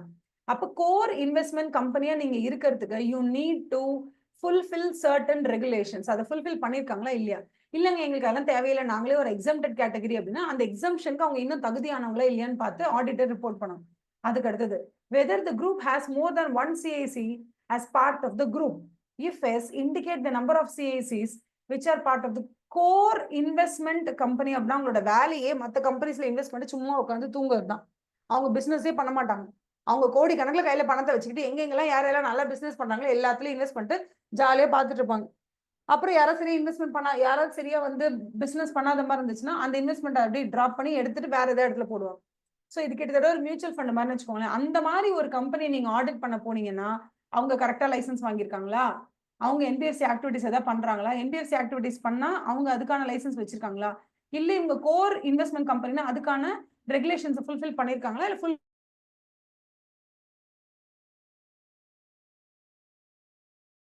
சில ஃபுல்ஃபில்மெண்ட்ஸ் இருக்கும் அதை அவங்க பண்ணிருக்காங்களான்னு பார்க்கணும். இல்ல இந்த கோர் இன்வெஸ்ட்மெண்ட் கம்பெனிங்கிறது இந்த ஒரு கம்பெனி மட்டும் தானா, இல்ல குரூப் ஆஃப் 7-8 கம்பெனி சேர்ந்து தான் இவங்களோட குரூப்ல இருக்காங்க. கிட்டத்தட்ட 7 கம்பெனிஸ் இருக்காங்க இந்த மாதிரி கோர் இன்வெஸ்ட்மெண்ட் கம்பெனிஸ் அப்படின்னா அதையும் நீங்க மென்ஷன் பண்ணணும். ஸோ இதுதான் எனக்கு தெரிஞ்சு வந்து இது நம்ம கோர் இன்வெஸ்ட்மெண்ட் கம்பெனிஸ்ன்னு போட்டுடலாம். என்பிஎஃப்சி ஃபார்மெட்ல ஆரம்பிச்சாலும் சரி, கோர் இன்வெஸ்ட்மெண்ட் கம்பெனி ஃபார்மெட்ல ஆரம்பிச்சாலும் சரி, அதை பத்தி கோர் இன்வெஸ்ட்மெண்ட் என்பிஎஃப்சி ரெகுலேஷன் 45 ஐஏக்கு கீழே நீங்க வந்து இன்னும் பெர்மிஷன் வாங்கியிருக்கீங்களா இல்லையா, reserve bank of India act கீழே அதெல்லாம் பேசுவாங்க. ஓகேவா? 16 கிளாஸஸ் தம் கட்டி படிச்சிட்டோம். நம்ம ரொம்ப கிரேட் அப்படின்னு நானே சொல்லிக்கிறேன். ஏன்னா நம்ம ரொம்ப கிரேட் தான், கஷ்டப்பட்டு 20+ கிளாஸ் ஒரே நாள்ல படிக்கிறோம் பாருங்க. அதனால whether the company has incurred cash losses in the financial year and in the immediately preceding financial year. If so, the amount of cash losses. நமக்கு டோட்டலா எவ்வளவு கேஷ் லாஸ் ஆயிருக்கு, ஓகேவா? இந்த சென்ஸ் சும்மா புக் லாஸ் மட்டும் சொல்லக்கூடாது, ஓகேவா? வெறும் புக் லாஸ் மட்டும் சொல்லக்கூடாது. நிஜமாவே பணத்தையே நம்ம இழந்திருக்கோம். நம்ம வந்து 100 ரூபா போட்டு 90 ரூபா தான் எடுத்திருக்கோம் அப்படின்னா அந்த இடத்துல பணம் போயிடுச்சு அப்படி இருக்கும், ஓகேவா? சோ அந்த மாதிரி என்னென்ன இருக்கும், 100 rupees நம்ம முதலீடு போட்டோம், இந்த வருஷத்துல நம்ம போட்ட 100 கூட நம்மளால எடுக்க முடியலையே அப்படின்னு இருக்கிறது தான் வந்து it is called as what, it is called as cash loss அப்படின்னு சொல்லுவோம். அந்த மாதிரி கேஷ் லாசஸ் நம்ம எவ்வளவு மீட் பண்ணிருக்கோம் என்ன ஏதுன்றது சொல்லணும். whether the company has incurred cash losses அப்படின்னு பார்ப்போம். அதுதான் வந்து உங்களுக்கு நெக்ஸ்ட் பாயிண்ட், ஓகேவா? which is 17th point. Cash losses ஏதாவது இருக்கா? 100 ரூபா போட்டு 90 ரூபா எடுத்தா கேஷ் லாஸ் பா.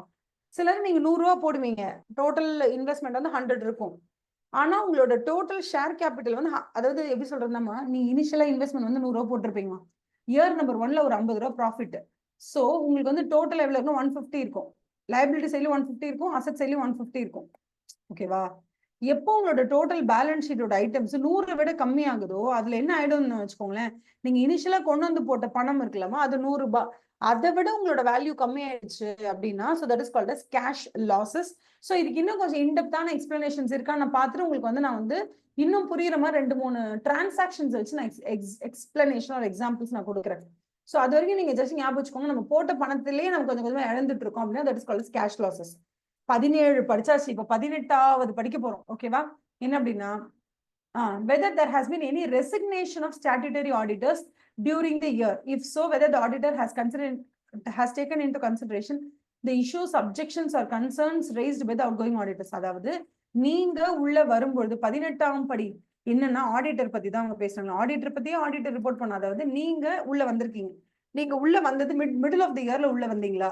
மிடில் ஆஃப் தி இயர் நீங்க உள்ள வந்தீங்கன்னா இதுக்கு முன்னாடி அவுட் கோயிங் ஆடிட்டர் யார், அந்த அவுட் கோயிங் ஆடிட்டர் ஏதாவது கன்சர்ன்ஸ் ரைஸ் பண்ணிருக்காரா, இல்ல அப்ஜெக்ஷன்ஸ் தெரிவிச்சிருக்காரா, இல்ல ஏதாவது உங்ககிட்ட சொல்லிருக்காரா, அதை நீங்க எப்படி டீல் பண்ணீங்க அப்படின்னு கேக்குறாங்க. whether there has been any resignation of the statutory auditors during the year. If so, whether the auditor has taken, whether the statutory auditors resign பண்ணிருக்காங்க கேக்குறாங்க. ரிசைன் பண்ண ஆடிட்டருக்கு பேர் என்னன்னா அவுட் கோயிங் ஆடிட்டர். இந்த இடத்துல வெதர் இந்த ஆடிட்டர் யாரை குறிக்குது அப்படின்னா இப்ப இருக்கக்கூடிய current auditor.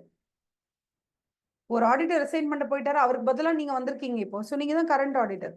So whether there has been any resignation of the statutory auditors during the year. If so, whether the current auditor has taken into consideration the issues, objections and concerns raised by the outgoing auditors. The outgoing auditors க்கு இன்னொரு பேர் இருக்கு, அது என்ன சொல்லுவாங்கன்னா incumbent auditors ன்னு சொல்லுவாங்க. They are also called as incumbent auditors or outgoing auditors, எப்படி வேணா சொல்லலாம், ஓகேவா? இதுதான் 18th clause. 19th clause என்ன சொல்றாங்க? On the basis of financial ratios, aging, expected dates of realization of financial assets and payment of financial liabilities, other information accompanying the financial statements, the auditor's knowledge of the board of directors and management plans, whether the auditor is of the opinion that no material uncertainty exists as on the date of the audit report, that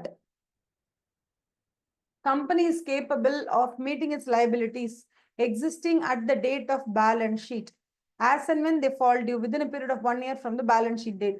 இதுக்கு ரொம்ப சிம்பிளா என்னன்னு வச்சுக்கலாம், அந்த கம்பெனியோட solvency position எப்படி இருக்கு, அதாவது அந்த கம்பெனி எவ்வளவு கடன் வச்சிருக்காங்களோ அந்த கடனை கட்டுற அளவுக்கான ஹெல்த்ல அவங்க இருக்காங்களா, அதைத்தான் அவங்க கேக்குறாங்க. என்ன கேக்குறாங்க இந்த இதுல இருக்கு பாருங்க. on the basis of okay gross profit ratio இவ்வளவு இருக்கு, இவ்வளவு தூரம் வந்து டர்ன் ஓவர் இருக்கு, இந்த ரேஷியோ எப்படி இருக்கு, கரெக்டா சண்டே டேட்டாஸ்லாம் 90 days கிரெடிட் பீரியட்ல கொடுத்தாலும் கிட்டத்தட்ட எல்லாருமே 30 to 35 daysல எல்லாரும் பே பண்ணிடுறாங்க. ஸோ இந்த ரேஞ்ச்ல போச்சுன்னா கண்டிப்பா ஒரு 1.5 crores கலெக்ட் ஆயிடும் 6 மாசத்துல. அதுக்குள்ள இவங்க பே பண்ண வேண்டியது ஒரு சும்மா ஒரு 50-60 lakhs தான். இவங்களால பே பண்ண முடியாது அப்படிங்கறத நீங்க அங்க ரிப்போர்ட் பண்ணணும். In the auditor's knowledge of the board of directors and management plans, whether the auditor is of the opinion that no material uncertainty exists as on the date of the audit report, that the company is capable of meeting its liabilities existing at the date of balance sheet. There is no uncertainty irka illanu kekran. Whether there is certainty or not. If it is certain, it's okay. If it is uncertain, நீங்க அந்த இடத்துல report கொடுக்கணும் அப்படின்னு சொல்றாங்க. Are you certain? இந்த question என்ன தெரியுமா? Are you certain that the company can fulfill its liabilities அப்படின்னு கேக்குறாங்க. Are you certain அப்படின்னு கேக்குறாங்க. If you're certain, it's okay. If you're not certain, it's a problem அப்படின்னு சொல்றாங்க. Clause number 20, clause number 20, அதுக்கப்புறம் 21 ரெண்டு தான் இருக்கு. Clause number 20 என்ன சொல்றாங்க பாருங்க. Whether in respect of other ongoing projects, the company has transferred unspent amount to a fund specified in Schedule 7 to the Companies Act within a period of 6 months of the expiry of the financial year, in compliance with second proviso to subsection 5 of section 135 of that. Whether any amount remaining unspent, அதாவது இது என்னன்னா இந்த சிஎஸ்ஆர்ல வச்சிருப்பாங்கப்பா, that is corporate social responsibility.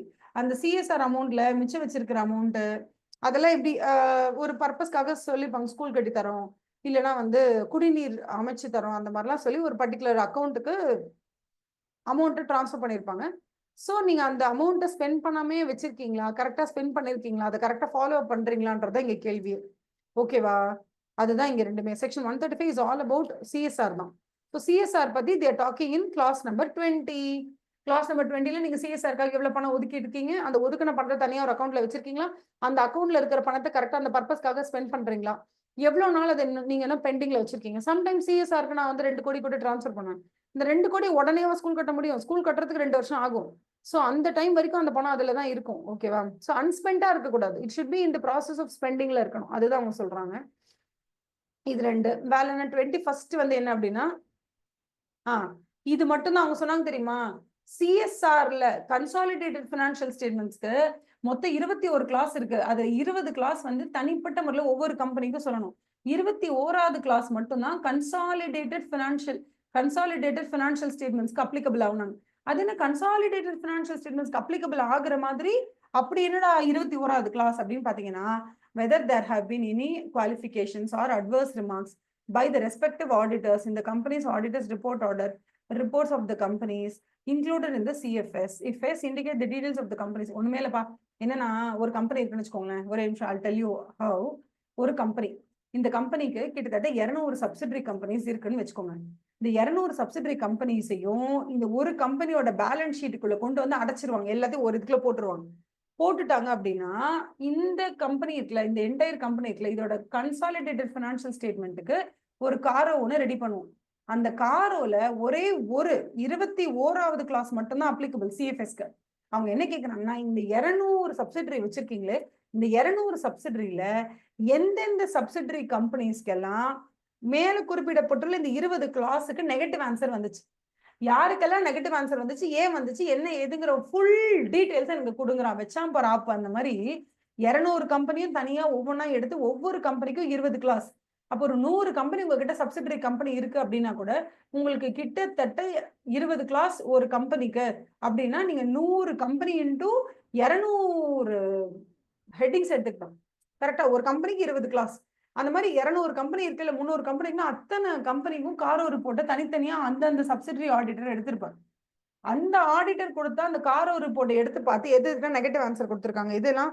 For example எல்லாத்துக்கும் நான் சொல்லியிருக்கேன் எல்லாம் கரெக்டா இருக்கான்னு கேட்பாங்க. கரெக்டா இருக்குன்னா பிரச்சனை இல்லை, இல்லைன்னா தான் பிரச்சனை.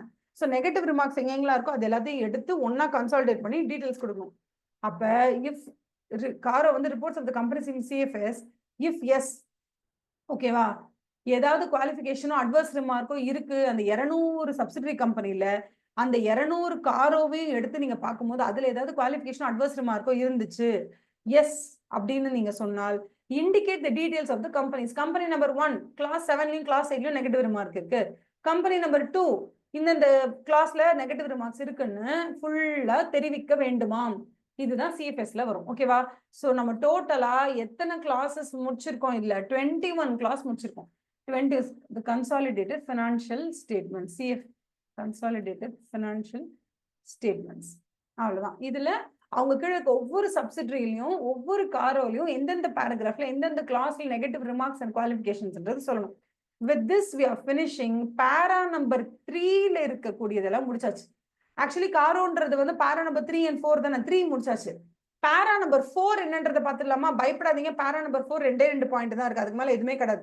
அதோட முடிச்சிடும். நம்ம இந்த பேரா நம்பர் 4 மட்டும் முடிச்சிட்டோம்னா இன்னைக்கு சக்சஸ்ஃபுல்லா இந்த கிளாஸ்ல at the end of the day வரைக்கும் உட்காந்து அட்டன் பண்ண எல்லாருமே யூ டிசர்வ் டு பாஸ். அப்படி ஞாபகம் வச்சுக்கோங்களேன். அந்த அளவுக்கு you put a lot of effort. So நீங்க இந்த எஃபர்ட் கிளாஸ்ல போட்டதோட இல்லாம உங்களோட ப்ரிப்பரேஷன்லயும் இந்த எஃபர்ட்டை நீங்க நிறைய காமிச்சீங்கன்னா டெஃபினட்டா you guys can make a 60+. Okay, I really wish forward. பார்ப்போம். சரி, ஓகே, பேராகிராஃப் நம்பர் 4. இப்போ அவங்க என்ன சொல்றாங்கன்னா பேராகிராஃப் 3ல 21 கிளாஸையும் கொடுத்துட்டு பேராகிராஃப் நம்பர் 4ல என்ன கொடுக்குறாங்கன்னா, நீங்க மேல கொடுத்துருக்க 21 கொஸ்டினுக்கும் பாசிட்டிவா ஒரு ஆன்சர் கொடுத்துட்டீங்கன்னா பிரச்சனை இல்லை. சப்போஸ் நீங்க நெகட்டிவா ஒரு ஆன்சர் கொடுக்குறீங்க, ஃபார் எக்ஸாம்பிள் இவங்க ஸ்டாட்யூட்டரி டியூஸை பே பண்ணாங்களா இல்லையான்னு கேட்காங்க. பே பண்ணிட்டாங்கன்னா பிரச்சனை இல்லை. பே பண்ணலைன்னா ஏன் பண்ணல, எதுக்காக பண்ணலங்கிற ரீசன்ஸை நீங்க கொடுக்கணும் அப்படின்னு சொல்றாங்க. whether in the auditor's report the answer to any of the questions referred to in paragraph 3 is unfavorable ஆவோ இல்ல குவாலிஃபைட் ஆவோ இல்ல அட்வர்ஸ் ரிமார்க்காவோ இருந்தா நீங்க என்ன பண்ணணும்? as the case may be நீங்க கண்டிப்பா அது ஸ்டேட் பண்ணணும். what is the unfavorable answer, எதனால, ஏன் நெகட்டிவ் ரிமார்க், ஏன் ஒரு அட்வர்ஸ் ரிமார்க், ஏன் குவாலிஃபை பண்ணிருக்கீங்கன்றது சொல்லுங்க. where the auditor is not able to tell exactly எதனால என்ன அவரால் எக்ஸ்பிரஸ் பண்ணவே முடியல, ஒப்பீனியன் எக்ஸ்பிரஸ் பண்ணவே முடியல அப்படின்னா எதனால அவரால் எக்ஸ்பிரஸ் பண்ண முடியல, ஒப்பீனியன் எக்ஸ்பிரஸ் பண்ண முடியல அப்படிங்கிற அந்த ஃபேக்டை அவர் மென்ஷன் பண்ணிடணும். why is it not possible for him to give his opinion on the 21 கிளாஸ்ல 20வது கிளாஸ்க்கு எனக்கு பதிலே சொல்ல தெரியல, ஏன்னா இன்ஃபர்மேஷனே இல்லை, எனக்கு இன்ஃபர்மேஷன் அவங்க கொடுக்கல அப்படின்னாலும் உங்களுக்கு இன்ஃபர்மேஷன் கொடுக்கலன்றதை அங்க சொல்லிடுங்கன்னு சொல்றாங்க. இதுதான் paragraph number 4. Paragraph number 4 says that yes no mark பண்ணுங்க. நோன்றதை மார்க் பண்ணிட்டீங்கன்னா ரீசன்ஸை சொல்லுங்க. சப்போஸ் உங்களால ரீசனே சொல்ல முடியாத அளவுக்கு எஸ்ஸா நோவானே எனக்கு சொல்ல தெரியல, ஏன்னா எனக்கு அவங்க சிஎஸ்ஆர் ஃபண்டை பத்தி எதுவுமே எனக்கு டாக்குமெண்ட்ஸே கொடுக்கல, அதனால என்னால கிளாஸ் நம்பர் 20 பத்தி என்னால எதுவும் சொல்ல முடியலன்னு உங்களுக்கு ஃபீல் ஆச்சுன்னா அதையும் நீங்க அங்க குறிப்பிட வேண்டும் அப்படின்னு சொல்றாங்க. ஓகேவா? With this we are successfully completing chapter number 8 except for that SA 710 that I will deal with you. Okay, நான் கண்டிப்பா அதை பத்தி உங்களுக்கு டீல் பண்றேன். இது முடிச்ச உடனே நம்ம நாளைக்கு ஸ்டார்ட் பண்ண போற சாப்டர் என்ன அப்படின்னு கேட்டீங்கன்னா compliance and review. Completion and review, completion of audit and review, அதுதான் வந்து நம்ம பார்க்க போறோம். கம்ப்ளீஷன் அண்ட் ரெவ்யூ தான் நாளைக்கு ஸ்டார்ட் பண்ண போறோம். அது ஒரு 2 டேஸ்ல நம்ம முடிச்சிடலாம். ஓகேவா? 2 or 3 days ப்ராபப்ளி நம்ம முடிச்சிடும். 2 டேஸ்ல முடிக்கணும், அதான் நம்ம வச்சிருக்க கட் ஆஃப். அதுல முடிச்சிட்டோம்னா நமக்கு ஈஸியா இருக்கும். அதுக்கடுத்து will go for bank audit. நான் சொல்லி கொடுத்தது எல்லாத்தையும் படிங்க, கார் ஆஃப் எல்லாத்தையும் படிங்க. அதே மாதிரி செக்ஷன் 143 subsection 1 subsection 2 subsection 3 அது எல்லாத்தையும் ஃபுல்லா படிங்க. அதுல ஆடிட் ட்ரெயில் கண்டிப்பா படிக்கணும். 143 subsection 12 கண்டிப்பா படிக்கணும். இது எல்லாத்தையும் படிச்சு வச்சுக்கோங்க. காரோல ஃப்ராட் எங்க வருதுன்னு பாருங்க, காரோல சிஎஸ்ஆர் எங்க வருதுன்னு பாருங்க, காரோல ஸ்டாட்யூட்டரி டியூஸ் எங்க வருதுன்னு பாருங்க, காரோல காஸ்ட் ரெக்கார்ட்ஸ் எங்க மெயின்டைன் பண்ணும், இந்த கிளாஸ் நம்பர்லாம் ஞாபகம் வச்சுக்கோங்க. மெயின் எக்ஸாம்ல this will help you a lot. Okay, all the best. Thank you so much for sitting with me for a very long time to finish this. Thank you so much da. நாளைக்கு காலையில we'll meet by 7:30 7:40 meet பண்ணி we'll start the completion and review. ஓகேவா? all the best. சூப்பரா படிங்க. அதே மாதிரி நான் சொன்ன முக்கியமான விஷயங்கள் எல்லாத்தையும் ப்ளீஸ் எழுதுங்க, ஹோம்ஒர்க்கா எழுதி அனுப்புங்க.